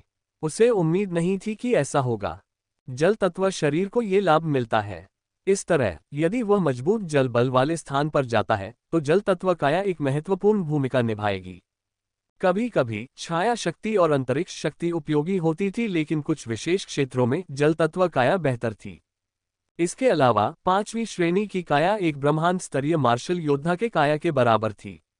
इसका मतलब था कि जल तत्व की काया की छिपाने की क्षमता को ब्रह्मांड स्तरीय मार्शल योद्धाओं के लिए भी पहचानना मुश्किल था। इस प्रकार जब तक शाश्वत स्तर के मार्शल योद्धा प्रकट नहीं होते तब तक ये काया कभी विफल नहीं होगी। छाया शक्ति और अंतरिक्ष की शक्ति के साथ ये और भी अधिक प्रभावशाली था। जैसे ही वांग टेंग अपनी नजरें हटाने ही वाला था, उसे अचानक एहसास हुआ कि जल तत्व काया के पीछे विलय किया जा सकता है, शब्द उभर आए हैं। उसके मन में एक अजीब सा विचार आया। उसने गुण पट्टिका पर नजर डाली और देखा कि बाइचुवान दिव्य शरीर के पीछे विलय किया जा सकता है शब्द दिखाई दे रहे थे। ये शब्द यूनजांग शरीर के पीछे भी उभर आए। वह दंग रह गया। यूनजांग शरीर पंचतत्व दिव्य शरीर में विलीन हो गया था। क्या इसे फिर से विलय किया जा सकता है? वांग टेंग हैरान रह गया। उसे पता था कि सिस्टम उसे धोखा नहीं देगा, इसलिए उसने दोनों को एक साथ मिलाने का फैसला किया। जल तत्व काया जोड़ बाइचुआन दिव्य शरीर जोड़ बादल दफन शरीर इक्वल सच्चा जल दिव्य शरीर 25,000 बटा 50,000 5वीं रैंक। सच्चा जल दिव्य शरीर। वांग टेंग की नजरें गुणों के बोर्ड पर आए बदलावों को देखकर अजीब हो गईं। जैसी कि उम्मीद थी, वहां और भी ज्यादा शक्तिशाली जल तत्व काया थी, और यह काफी शक्तिशाली था। तुरंत ही उसके मन में ज्ञान का आभास हुआ। सच्चा जल दिव्य शरीर वास्तव में असाधारण था। विलय के बाद उसमें शरीर के 3 विशेष गुण आ गए। न केवल उसमें जल तत्व के प्रति आकर्षण और जल तत्व शरीर की गुप्त क्षमता थी, बल्कि उसमें बाइचुवान दिव्य शरीर की जलक्लोन क्षमता भी थी। उसके पास यूनजांग शरीर भी था, जिससे वह अपने दिव्य कोशों में जल शक्ति को संचित और अवशोषित कर सकता था। अध्याय 3874 स्वर्ण ड्रैगन काया। सच्चा जल दिव्य काया। धन के देवता काया। सर्वज्ञ धन। 3। इसके अलावा ये तीनों शरीर जल तत्व वाले थे। इनमें जल तत्व के प्रति प्रबल आकर्षण और क्षमता थी, इसलिए इनके विलय के बाद इनका आकर्षण और क्षमता और भी प्रबल हो गई। संक्षेप में, इन तीनों शारीरिक संरचनाओं का एकीकरण मूल विशेषताओं के एकीकरण जितना आसान नहीं था। इसमें कुछ अविश्वसनीय संभावित परिवर्तन भी थे। इसके पीछे का रहस्य कुछ शब्दों में नहीं समझाया जा सकता। भविष्य में वांग टेंग की जल तत्व साधना और भी अधिक कुशल और आसान हो जाएगी, खासकर दिव्य स्तर की जल प्रतिभा की मदद से। उनकी जल प्रतिभा अत्यंत शक्तिशाली अवस्था में पहुंच गई थी, यहां तक कि उनकी अग्नि प्रतिभा भी थोड़ी कमजोर हो गई थी। वांग टेंग को इसकी उम्मीद नहीं थी। आमतौर पर वह जल शक्ति पर ज्यादा जोर नहीं देता था। उसका ज्यादातर ध्यान अग्नि शक्ति, विद्युत शक्ति और प्रकाश शक्ति पर था। फिर भी उसकी जल प्रतिभा दूसरों से आगे निकल गई थी।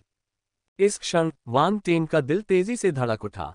उसने अपना हाथ उठाया और उसकी हथेली पर एक हल्की नीली रोशनी चमक उठी। उसमें एक अविश्वसनीय परिवर्तन होने लगा। वह पानी की एक धारा की तरह थी। वह पारदर्शी और अदृश्य हो गई। यह अजीब था। इस हुनर के बल पर जैसे ही वह पानी में गोता लगाता, लगभग पानी में विलीन हो जाता। अंतर करना मुश्किल था और उसकी छिपने की क्षमता अद्भुत थी। दिलचस्प, दिलचस्प, यह एक सुखद आश्चर्य है। वांग टेंग बेकाबू होकर मुस्कुराया। उसे लगा जैसे उसे सोना मिल गया हो। एक ऐसी प्रतिभा जिस पर उसने पहले ध्यान नहीं दिया था, अचानक बेहद शक्तिशाली हो गई थी।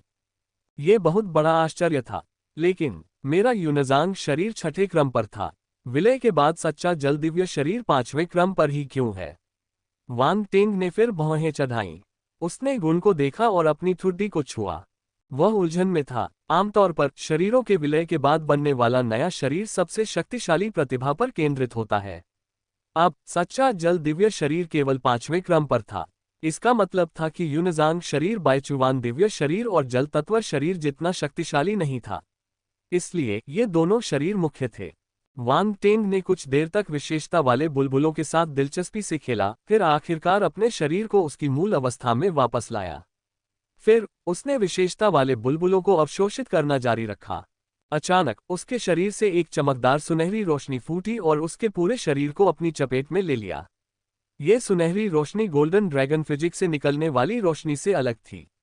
गोल्डन ड्रैगन फिजिक की सुनहरी रोशनी एक तेज धात्विक एहसास देती थी।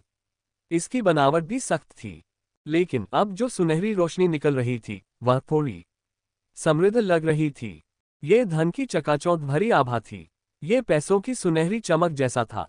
ये नशीला था और इसका विरोध करना मुश्किल था। वांग टेंग दंग रह गया।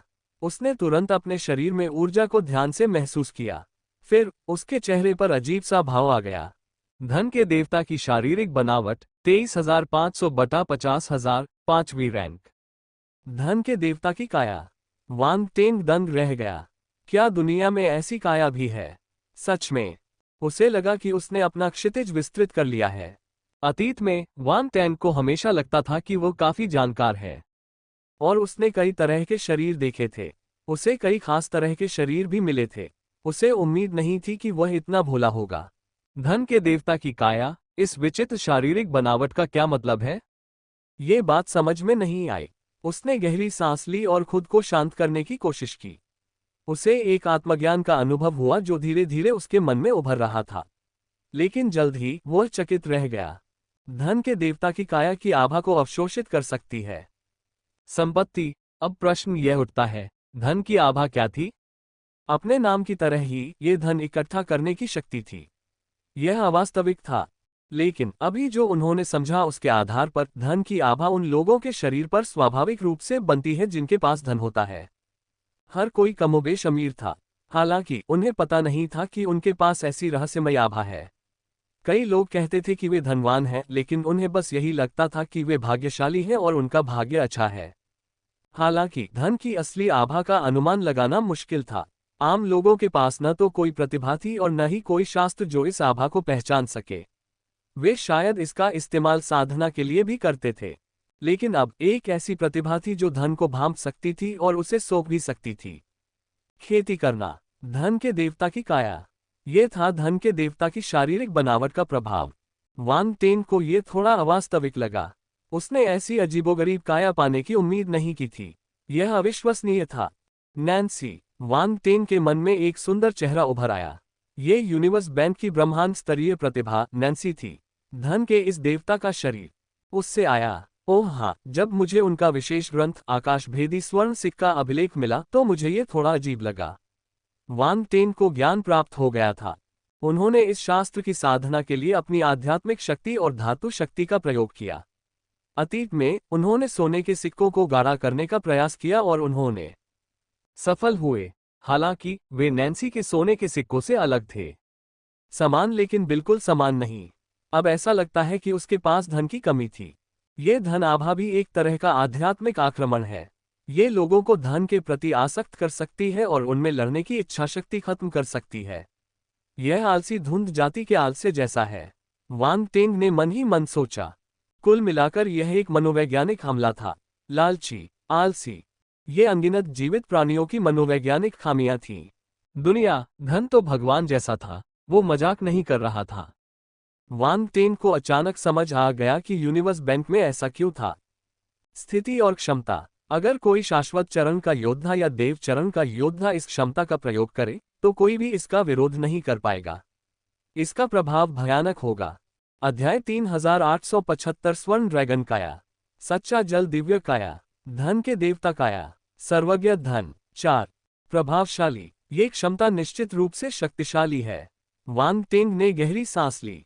वह दंग रह गया, लेकिन उससे भी ज्यादा वह बहुत खुश था। अब जब मेरे पास ये शारीरिक प्रतिभा है तो मैं ब्रह्मांड बैंक की विशेष क्षमता का उपयोग कर सकता हूँ। एक दिन मेरी संपत्ति ईश्वर के स्तर तक पहुंच जाएगी। वह जोर से हंसना चाहता था। अगर नैन्सी को पता चलता कि उसके पास ये क्षमता है तो क्या वह हंसते हंसते लोटपोट हो जाती। दुर्भाग्य से वह यूनिवर्स बैंक को इसकी जानकारी नहीं दे सका, कम से कम फिलहाल तो नहीं। आखिरकार वह यूनिवर्स बैंक जैसे शक्तिशाली गुट को नाराज नहीं कर सकता था। अगर उसका मालिक भी आ जाए तो भी वह ऐसा नहीं कर पाएगा। यही यूनिवर्स बैंक का मूल रहस्य था। इसे बाहरी लोगों तक लीक नहीं किया जा सकता था। मुझे देखने दो कि धन की आभा क्या होती है। वांग टेंग की आंखें चमक उठीं। उसने अपने 5वें दर्जे के धन के देवता की काया को सक्रिय किया और उसका शरीर मानो खजाने में बदल गया। ढेर सारा धन उसमें समा गया। पहले तो अदृश्य आभा के कुछ अंश दिखाई दिए, लेकिन जब उसने धातु देवता की काया को सक्रिय किया तो उसकी आंखों में आभा सुनहरी हो गई और उसके शरीर से बाहर निकल गई। फिर वह अवशोषित हो गई। ये धन उसका अपना था और काफी मात्रा में था, लगता है मैं भी एक अमीर आदमी हूँ। वांग टेंग ने कुछ देर तक उस आभा को अपने अंदर समाहित किया और महसूस किया कि उसके शरीर में धन की आभा एक अथाह गड्ढे की तरह थी। वह उसे कुछ ही देर में पूरी तरह सोख नहीं पाया। उसके चेहरे पर एक अजीब सा भाव उभर आया। हालांकि उसने ज्यादा नहीं सोचा। उसने तुरंत सारी दौलत एक सामान्य आकार के सोने के सिक्के में इकट्ठा की और उसे धीरे धीरे अपनी हथेली पर घुमाया। उंगली का सिरा, इस बार ये नैन्सी के सोने के सिक्कों जैसा ही है। वांग टेंग बेकाबू होकर मुस्कुराया। उसने अपना हाथ हिलाया और सोने का सिक्का बिखेर दिया। प्रकाश ब्रह्मांड से कोई और विशेष प्रतिभाएं नहीं थीं। वांग टेंग के पास जो शक्तिशाली प्रतिभाएं थीं, उनके लिए सामान्य प्रतिभाएं उसके शरीर को बदलने के लिए पर्याप्त नहीं थीं। इसलिए जब तक कि वह कोई विशेष प्रतिभा न हो, कोई गुण नहीं होगा। हालांकि डार्कलैंड से अभी भी कई प्रतिभाएं थीं। अंधेरे का शरीर 1,35,000 बटा 2,50,000, 5वां रैंक। शैतानी कवच दिव्य काया 55,000 बटा 5,00,000, 5वीं श्रेणी। डेविल रॉक दिव्य काया 1,05,000 बटा 40,000, चौथा रैंक। डेविल मॉथ फिजिक 25,000 बटा 40,000, चौथा रैंक। शैतान भेड़ का शरीर 23,000 बटा 40,000, चौथा रैंक। विशाल प्रेत काया 27,000 बटा 40,000, चौथी रैंक। लेजी मिस्ट फिजिक 65,500 बटा 2,50,000, 5वीं रैंक। फैंटास्मा डेविल फिजिक 78,500 बटा 2,50,000, 5वां रैंक।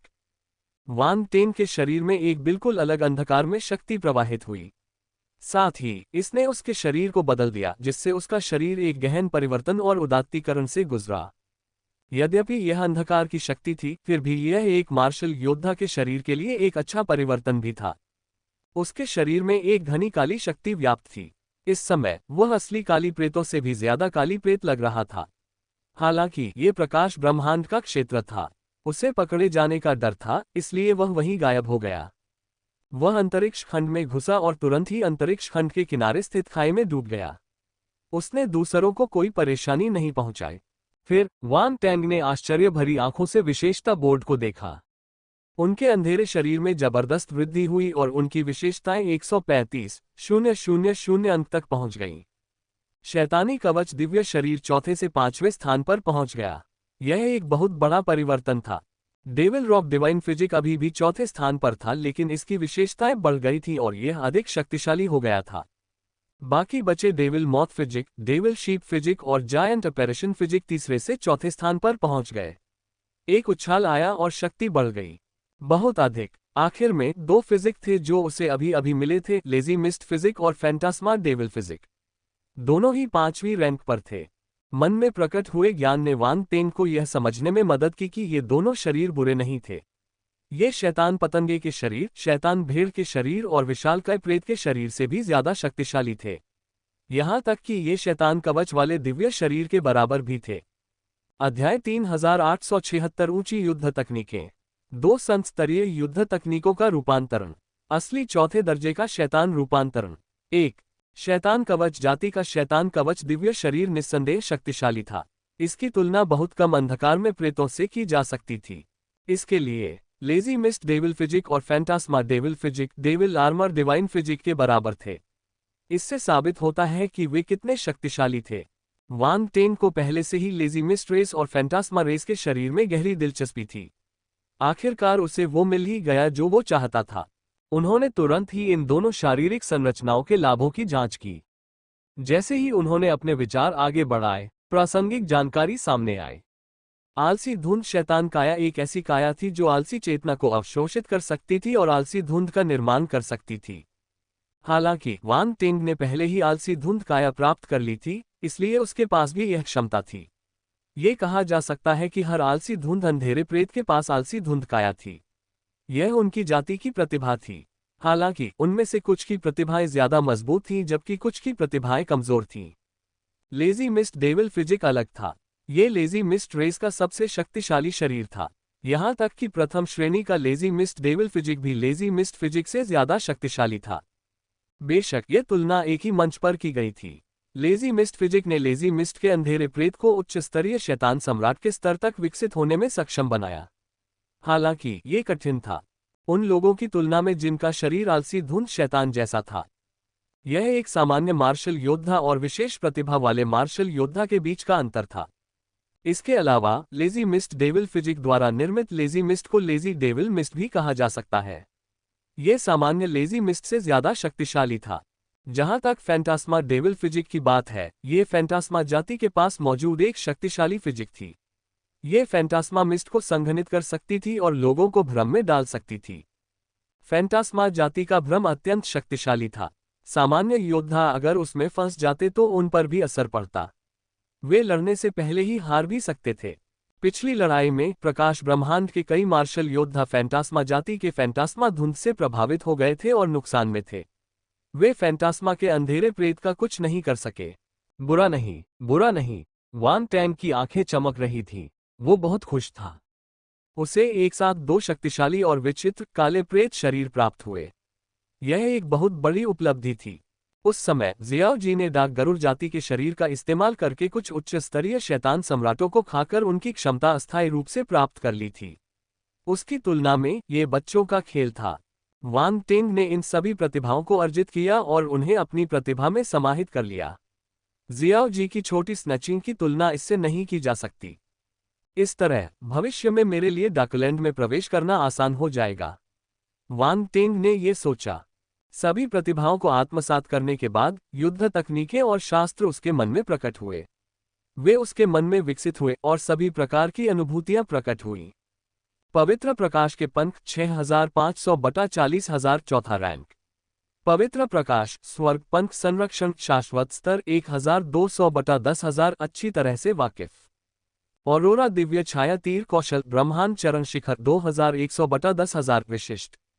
औरोरा दिव्य छाया भाला कौशल ब्रह्मांड चरण शिखर 2600 बटा 10,000 विशिष्ट।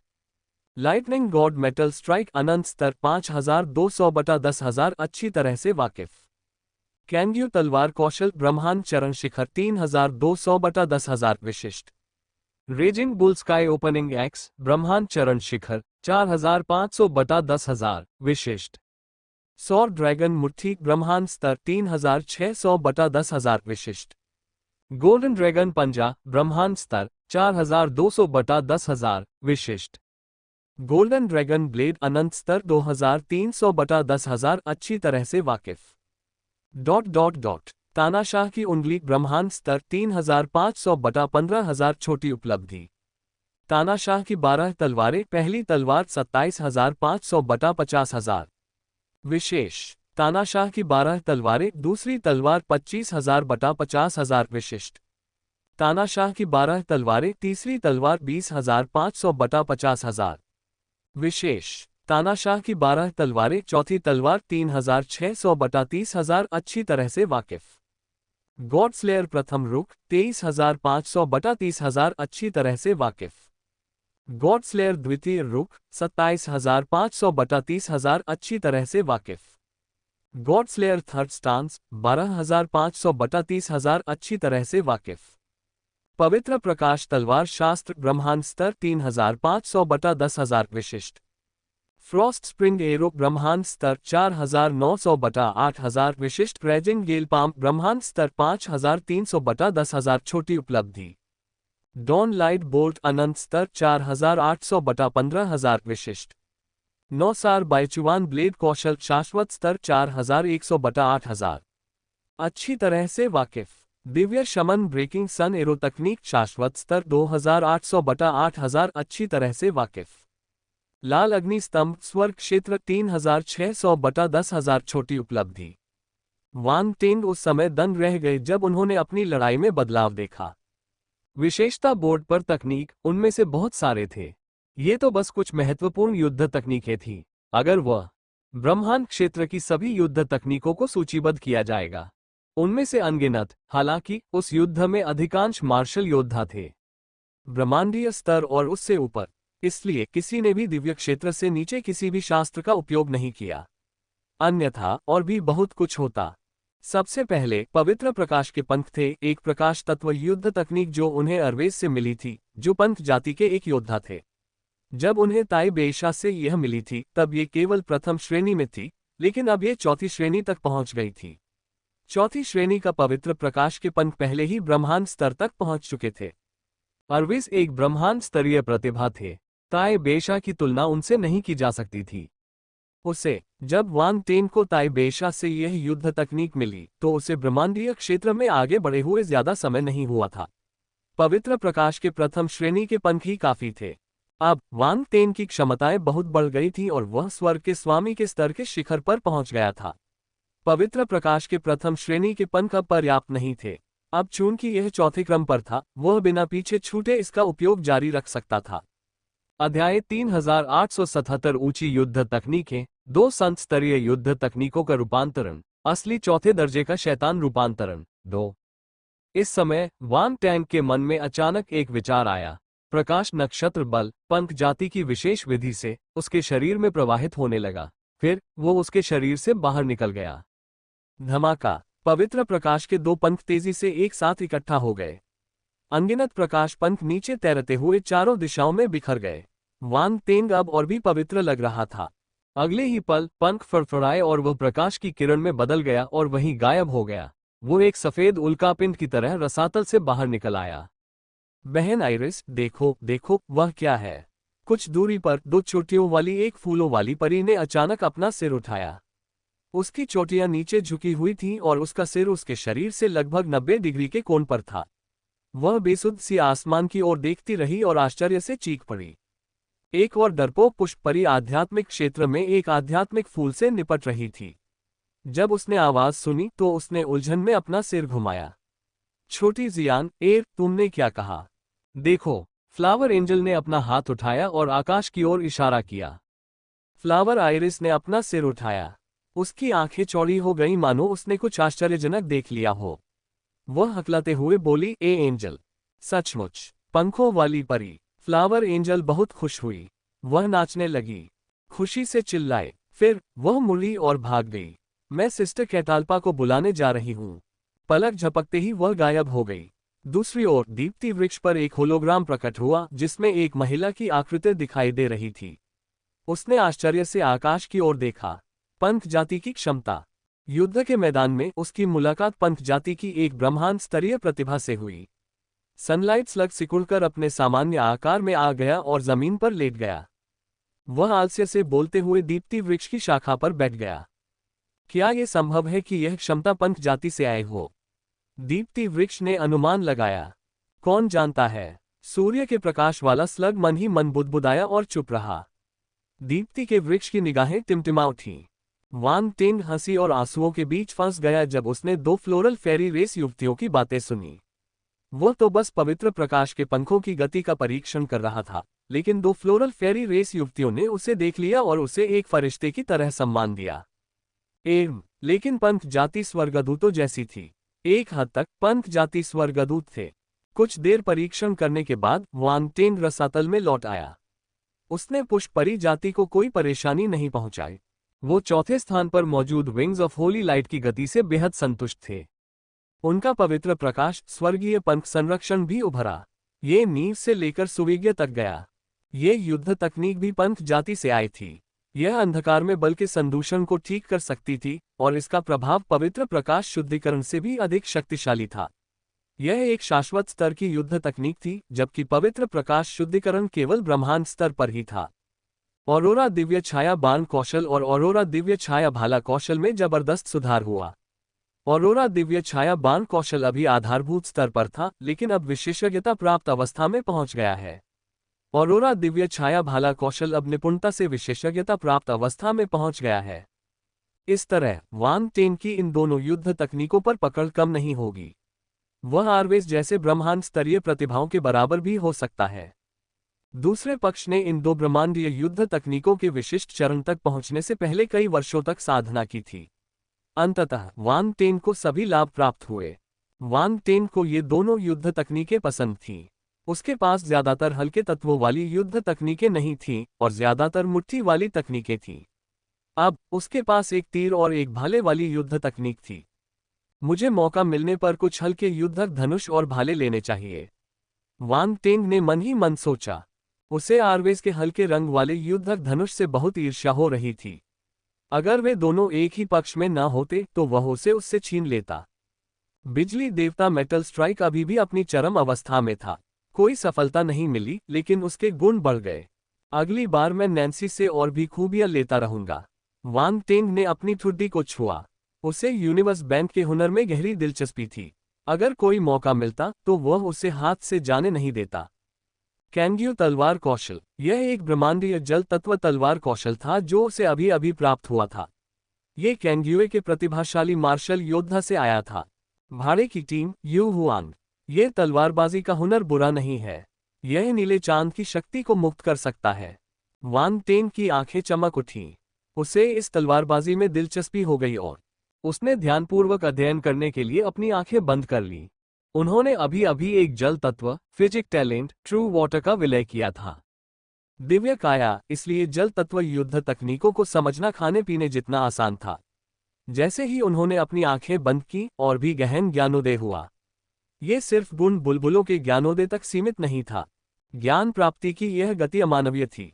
वान टेन बहुत खुश हुआ। उसने अपना ध्यान दूसरी तरफ लगाया और अगले की ओर देखा। युद्ध तकनीक raging bull heaven opening axe. यह एक और नई युद्ध तकनीक थी। ये भी अपने चरम पर थी। यह तकनीक ब्रह्मांड के मंच पर आई थी और बैटल ब्लेड मर्सिनरी टीम योलगिन से आई थी। यह एक पृथ्वी विशेषता वाली युद्ध तकनीक थी। इस युद्ध तकनीक में वान टेन की महारत विशिष्ट स्तर पर पहुंच चुकी थी। जैसे ही उन्होंने अपनी आंखें बंद की, उनके मन में प्रासंगिक ज्ञान प्रवाहित हुआ। हालांकि यह अभी जल तत्व युद्ध तकनीक से अलग था। एक पल पहले तो ये कितना शांत था, लेकिन अब ये कितना सुस्त था। ये था एकदम विपरीत। इस बार मेरा वाटर टैलेंट बहुत ज्यादा बढ़ गया। तुलना हो गई। वान टेन ने बेकाबू होकर अपना सिर हिलाया। हालांकि वह बहुत ज्यादा दुखी नहीं था। वह पहले से ही बहुत भाग्यशाली था कि उसे ये सब मिला। अपनी जल प्रतिभा को उस स्तर तक बढ़ा पाने में सक्षम हो, वह इससे ज्यादा कुछ नहीं मांग सकता था। अधिकता अध्याय 3878 ऊंची युद्ध तकनीकें। 2 संत स्तरीय युद्ध तकनीकों का रूपांतरण। असली चौथे दर्जे का शैतान रूपांतरण। 3 एक समय में एक ही काम, भविष्य में और भी मौके मिलेंगे। वान टेंग ने खुद को सांत्वना दी और नीचे दी गई युद्ध तकनीकों को देखना जारी रखा। सौर ड्रैगन मुट्ठी। ये सौर ड्रैगन जाति की ब्रह्मांड स्तरीय युद्ध तकनीक थी। वान टेंग ने इसे पहले ही प्राप्त कर लिया था और अब यह विशेषज्ञता के स्तर पर थी। बुरा नहीं था। स्वर्ण ड्रैगन पंजा, गोल्डन ड्रैगन ब्लेड। इन 2 युद्ध तकनीकों का ज्ञान वान टेंग के मन में प्रकट हुआ। वह चकित रह गया। गर्जन। एक विशाल और दिव्य सुनहरा अजगर प्रकट हुआ। वह एक ही पंजे से तारामंडल को चकनाचूर करने में सक्षम था। वह बेहद भयानक था। फिर विशाल सुनहरा ड्रैगन हवा में चक्कर लगाता हुआ एक सुनहरे ब्लेड की चमक में बदल गया। ब्लेड की चमक के चारों ओर एक ड्रैगन की रूपरेखा गुंथी हुई थी, जिससे एक अंतहीन ड्रैगन आभा फैल रही थी। धमाका। इस हमले के बाद एक भयानक काली छाया मारी गई। उसका शरीर सुनहरी रोशनी से चूर चूर हो गया और उसे फिर से जिंदा नहीं किया जा सका। वान टेंग ने आंखें खोली। वह दंग रह गया। गोल्डन ड्रैगन रेस की यह शाश्वत स्तर की युद्ध तकनीक बहुत शक्तिशाली थी। शैतान टाइटन स्तर के काले प्रेतों को मारना तो बहुत आसान था। गोल्डन ड्रैगन क्लॉ केवल एक ब्रह्मांड स्तरीय युद्ध तकनीक है, लेकिन यह विशिष्ट चरण तक पहुंच चुका है। गोल्डन ड्रैगन ब्लेड शाश्वत स्तर पर है, लेकिन यह केवल पारंगत चरण तक ही पहुंच पाया है। वान टेंग की नजरें चमक उठी। उसने विशेषता बोर्ड पर नजर डाली। उसके मुंह से एक हल्की सी चीख निकली। उसे यह जानकर आश्चर्य हुआ कि वह युद्ध की उन तकनीकों को देख रहा था जिनसे वह बेहद परिचित था। तानाशाह की उंगली। यह एक ब्रह्मांड स्तरीय युद्ध तकनीक थी। पहले यह विशिष्ट स्तर पर थी, लेकिन अब यह छोटी उपलब्धि के स्तर पर पहुंच गई थी। यह एक स्तर ऊपर थी। बेशक वान टेंग को इसकी परवाह नहीं थी। उसे तो बस इस बात की परवाह थी कि यह क्या दर्शाता है। ये युद्ध तकनीक यू यूनिक्सियन से आई है। वान टेंग के अलावा केवल यू यूनिक्सियन के पास ही ये था। तानाशाह की उंगली की दक्षता में वृद्धि का मतलब था कि यू यूनशियान की इस युद्ध तकनीक पर पकड़ भी बढ़ गई थी। ये प्रतिभाओं की लीग के दौरान की तुलना में अधिक शक्तिशाली थी। हालांकि युद्ध तकनीकें सबसे महत्वपूर्ण थीं। तानाशाह की 12 तलवारें। दिव्य स्तर की युद्ध तकनीक। हालांकि केवल 4 चालें थीं, फिर भी दिव्य स्तर की युद्ध तकनीक तो दिव्य स्तर की युद्ध तकनीक ही थी। वान टेंग इस युद्ध तकनीक को उन्नत करना चाहता था, लेकिन इसका प्रभाव बहुत कम था। भले ही उसकी प्रतिभा आश्चर्यजनक थी, फिर भी उसके लिए अपनी दिव्य स्तर की युद्ध तकनीकों का स्तर बढ़ाना आसान नहीं होगा। इसके अलावा उनके पास युद्ध तकनीक में सुधार पर ध्यान देने के लिए अधिक समय नहीं था, इसलिए वह केवल प्रतीक्षा ही कर सकता था। कुछ समय प्रतीक्षा करने के बाद यू युनशियान इस युद्ध तकनीक के स्तर को बढ़ाने में सफल रहा। यू युनशियान ने इस युद्ध में ज्यादा भूमिका नहीं निभाई, लेकिन निम्न स्तरीय शैतान सम्राटों और निम्न स्तरीय शैतान सम्राटों के सामने वह किसी से कमजोर नहीं था। ये सब इस दिव्य स्तर की युद्ध तकनीक की बदौलत था। तानाशाह की 12 तलवारों का पहला और दूसरा रुख अभी भी विशिष्ट चरण में था। कोई सफलता नहीं मिली, लेकिन विशेषताएं बढ़ गईं। दूसरी ओर तीसरी तलवार कुशल से विशेषज्ञ बन गई और चौथी तलवार आधारभूत से विशेषज्ञ बन गई। अच्छी तरह से वाकिफ, तीसरी और चौथी तलवारें निस्संदेह पिछली 2 मुद्राओं से ज्यादा शक्तिशाली थीं। अब चूंकि उनकी दक्षता बढ़ गई थी, इसलिए उनकी शक्ति स्वाभाविक रूप से और भी भयानक हो गई होगी। एक क्षण में चारों तलवारों का ज्ञान उसके मन में निरंतर प्रकट हुआ। उसने उन्हें आत्मसात कर लिया और उन्हें अपने में बदल लिया। कब्जा। वांग टेंग उत्साहित था। वह इन 4 तलवारों की ताकत परखना चाहता था, लेकिन उसने ऐसा नहीं किया। युद्ध की तकनीकें बहुत ज्यादा थीं। अगर वह उन्हें एक एक करके आजमाता तो उसे पता नहीं था कि उसे कितना समय लगेगा। इस दिव्य स्तर की युद्ध तकनीक के अलावा उन्हें एक और दिव्य स्तर की युद्ध तकनीक भी प्राप्त हुई, गॉड स्लेयर स्वॉर्ड स्किल। यह अभी भी वही 3 तलवार चालें थीं, लेकिन उनकी निपुणता आधार से पारंगत अवस्था तक पहुंच गई थी। इससे ये पता चलता है कि लू तियान की प्रतिभा अन्य लोगों की तुलना में थोड़ी कम थी। यू यूनिक्सियन का बेशक ये भी संभव था कि गॉड स्लेयर स्वॉर्ड स्किल को विकसित करना ज्यादा मुश्किल हो। आखिरकार इसके लिए हत्या करनी पड़ती थी। The stellar academy. यह आवश्यकता नहीं थी। संभवतः यही कारण था कि लू तियान युद्ध के मैदान में जा रहा था। युद्ध आसन था, इसलिए ये लू तियान के लिए पकड़ने का एक मौका हो सकता था। ऊपर, अगली बार मैं लू तियान से और भी गुण मांगूंगा। वांग टेंग हंसा। वह इस मोटी भीड़ को इतनी आसानी से नहीं जाने देगा। मारक तलवारबाजी अत्यंत दुर्लभ और शक्तिशाली थी। लगभग कोई भी युद्ध तकनीक उनकी बराबरी नहीं कर सकती थी। यहाँ तक कि यू युनशियान की 12 तानाशाह तलवारें भी उनसे थोड़ी कमजोर थीं। उन्होंने अपने विरोधियों को भी उसी मंच पर हराया। पवित्र प्रकाश तलवार शास्त्र। वांग टैंग एक और प्रकाश तत्व युद्ध को देखकर आश्चर्यचकित थे। तकनीक। ये युद्ध तकनीक ताई बेशा से आई थी। वह एक मार्शल योद्धा थी, फेदर रेस से भी। हालांकि वह आरवेस जितनी शक्तिशाली नहीं थी, वह निश्चित रूप से एक दुर्लभ प्रकाश तत्व प्रतिभा थी। इस बार वांग टेंग को जो गुण प्राप्त हुए थे, उनसे पवित्र प्रकाश तलवार शास्त्र पर उसकी पकड़ निस्संदेह बढ़ गई थी। वांग टेंग कुशल से सीधे विशेषज्ञ बन गए। इसका मतलब था कि ताई बेशा कम से कम विशिष्ट थी। ऐसा लगता है कि हाल ही में मैं अकेला ऐसा नहीं हूं जो मजबूत हो रहा है। वांग टेंग मुस्कुराया। ठंड वसंत तीर। यह एक बर्फ तत्व तीर युद्ध तकनीक थी। वांग टेंग को ये लेन कियानेक्स्यू से मिला था। अब उसे एक और युद्ध मिला। तकनीक विशेषता। इस युद्ध के दौरान वांग टेंग द्वारा दी गई जीवन शक्ति वाली हरी जड़ी बूटी की वजह से लिन कियानेक्स्यू की चोटें ठीक हो गईं और उसकी क्षमता बढ़ गई। निस्संदेह इस बाण युद्ध तकनीक पर उसकी पकड़ भी बढ़ गई। पहले वांग टेंग इस कौशल में केवल अपने ही स्तर पर निपुण थे। अब यह विशेषज्ञता के स्तर पर पहुंच चुका था। शक्ति भी बढ़ गई थी। उग्र तूफानी पाम। वांग टैंग इस युद्ध तकनीक से आश्चर्यचकित था। यह एक वायु तत्व युद्ध तकनीक थी जिसे रोड्रिगेज ने समझा था। महान कियान साम्राज्य के 8 ड्यूक परिवारों में से एक, वांग टेंग का परिवार अत्यंत शक्तिशाली वायु प्रतिभा से संपन्न था। वांग टेंग को यह युद्ध तकनीक लीग ऑफ द ईयर के दौरान प्राप्त हुई थी। प्रतिभाएं। अब जब उसके पास विशेषता बुलबुले थे, तो इस युद्ध तकनीक पर उसकी पकड़ जबरदस्त रूप से बढ़ गई। ये निपुणता से छोटी उपलब्धि तक पहुंच गई। वांग टैंग इस बात से बहुत खुश थे कि उनकी वायु तत्व युद्ध तकनीक में सुधार हुआ है। यह आसान नहीं था। रोड्रिग्स परिवार से ज्यादा मार्शल योद्धा नहीं होने चाहिए। जिन्होंने स्टेलर अकादमी में प्रवेश किया था, वे 7 स्टेलर अकादमियों में बिखरे हुए थे। वांग टेंग जब स्टेलर अकादमी में थे, तब उनकी उनसे मुलाकात भी नहीं हुई थी। फिर भी युद्ध के मैदान में उनकी मुलाकात हुई। क्या वे स्टेलर अकादमी की प्रतिभाएं हो सकती हैं?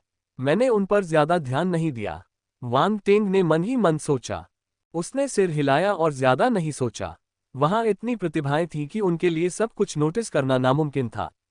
भोर का प्रकाश तीर। वांग टेंग इस युद्ध तकनीक से परिचित थे। ये सूर्य प्रकाश स्लग से एक प्रकाश तत्व युद्ध तकनीक थी। अंतिम। हर बार वह इसे केवल पारंगत अवस्था तक ही पहुंचा पाया।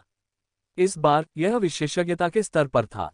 यह आसान नहीं था, वह थोड़ा खुश था, उसे यह हल्का तत्व वाली युद्ध तकनीक पसंद आई। बहुत ज्यादा। अब जब इसमें सुधार हो गया था तो इसकी शक्ति और भी मजबूत होती जा रही थी। नौसार बायचुवान ब्लेड कौशल।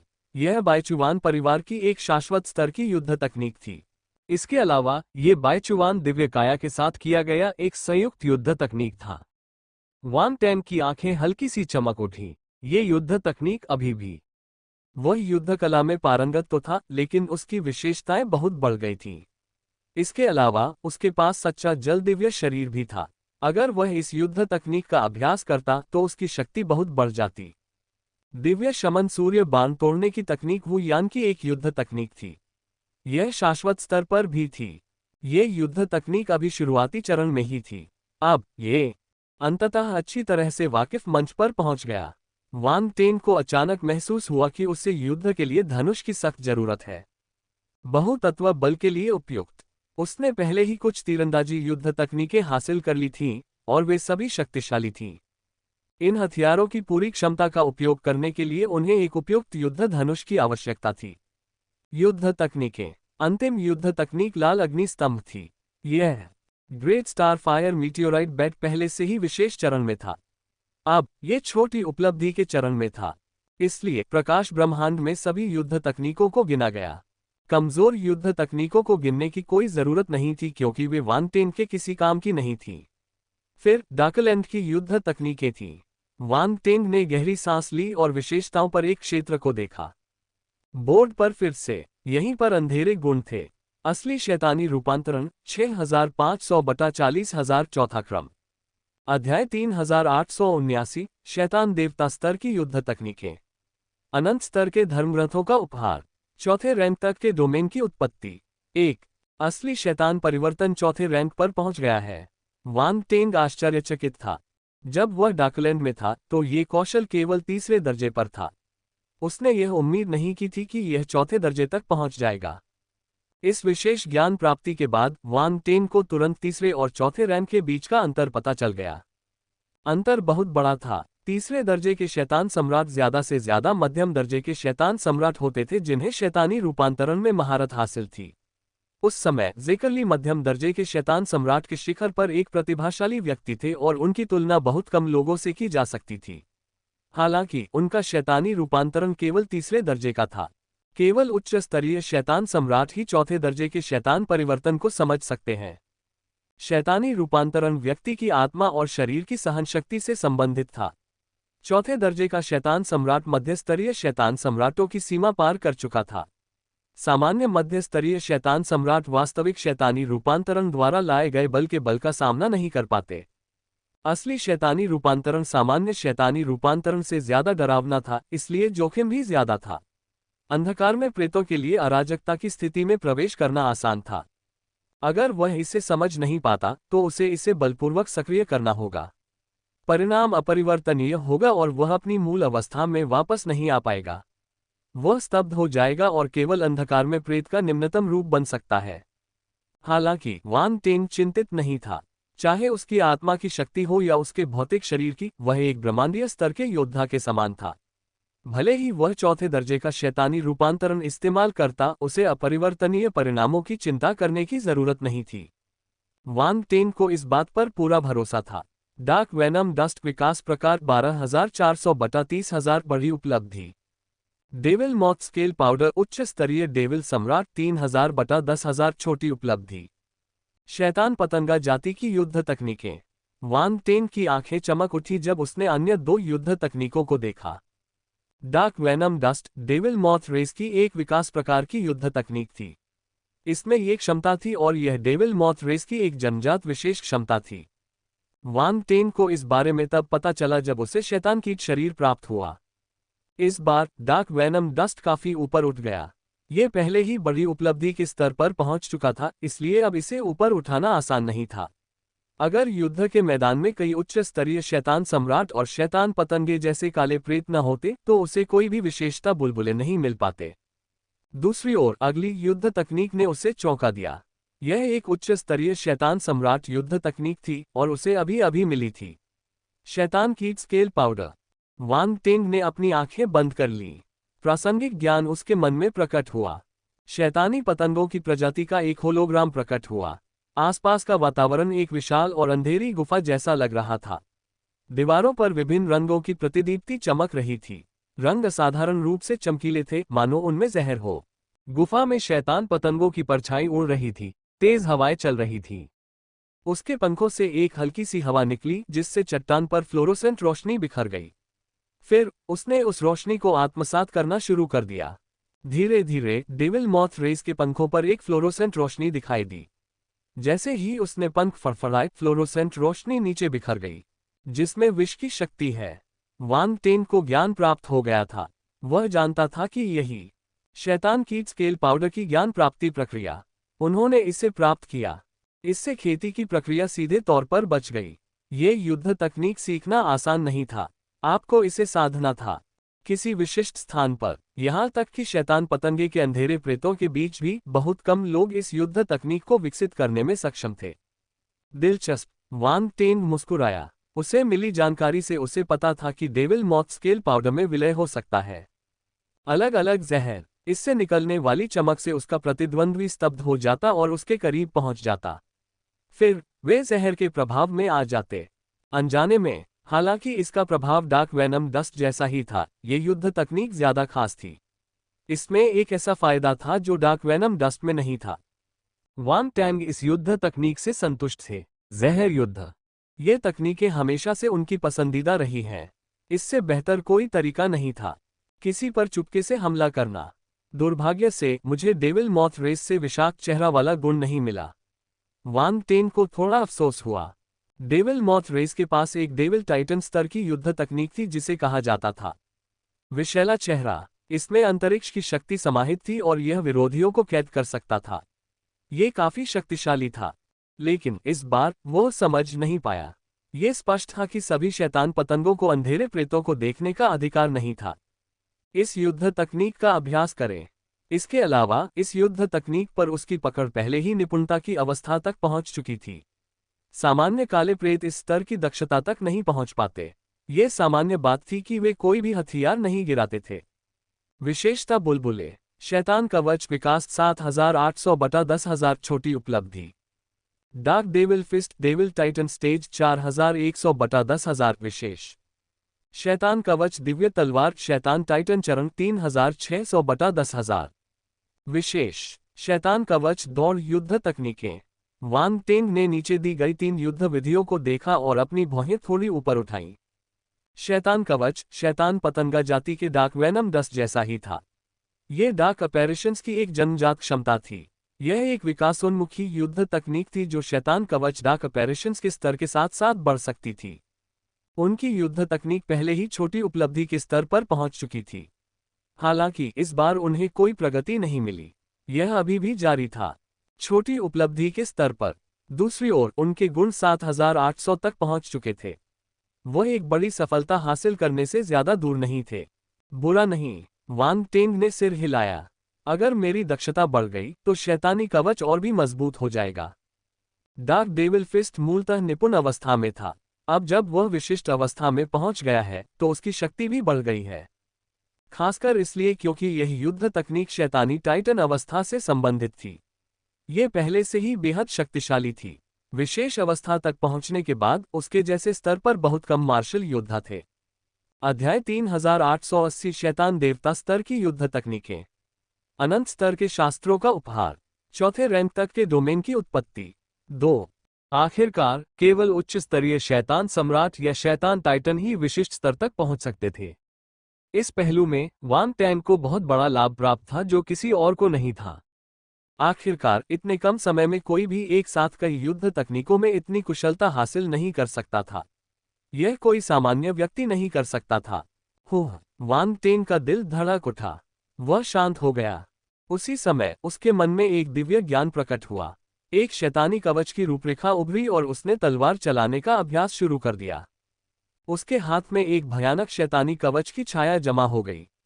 एक भयानक युद्ध तलवार फूट पड़ी और हवा में चीरती हुई चली गई।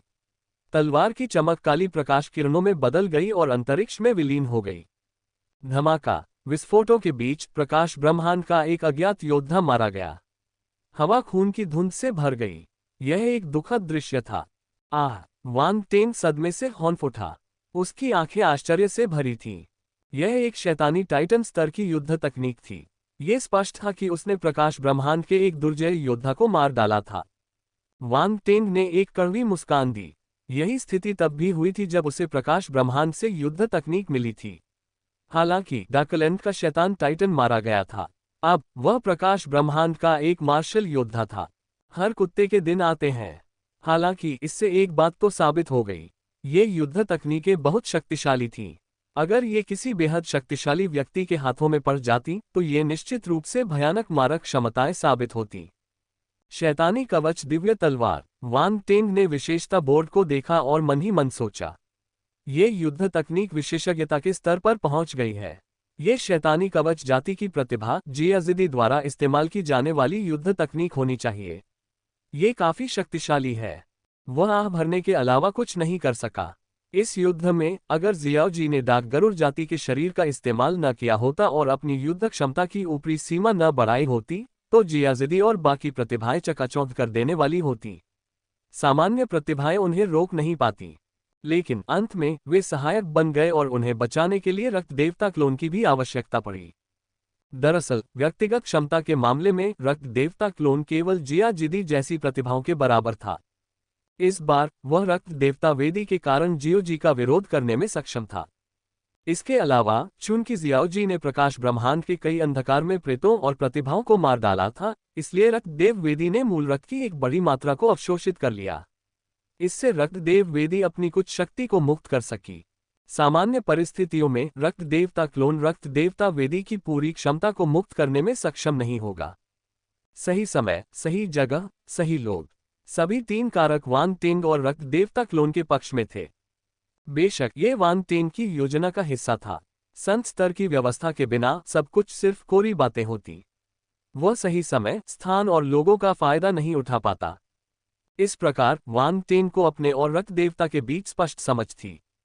क्लोन की क्षमता, वह सिर्फ इसलिए घमंडी नहीं होगा क्योंकि उसने ये लड़ाई जीत ली है। Devil bone blade devil titan stage 2500/5000 विशेष शैतानी हड्डी का ब्लेड। वान टेंग दंग रह गया। प्रासंगिक ज्ञान उसके दिमाग में फिर से उभर आया। एक अजीब सी तस्वीर उभरी।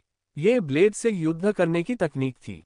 गर्जन, भयानक गर्जना के बीच एक विशाल शैतानी अस्थि जाति का साया जमीन से उठा और एक भयानक कंकाल की तरह हवा में खड़ा हो गया।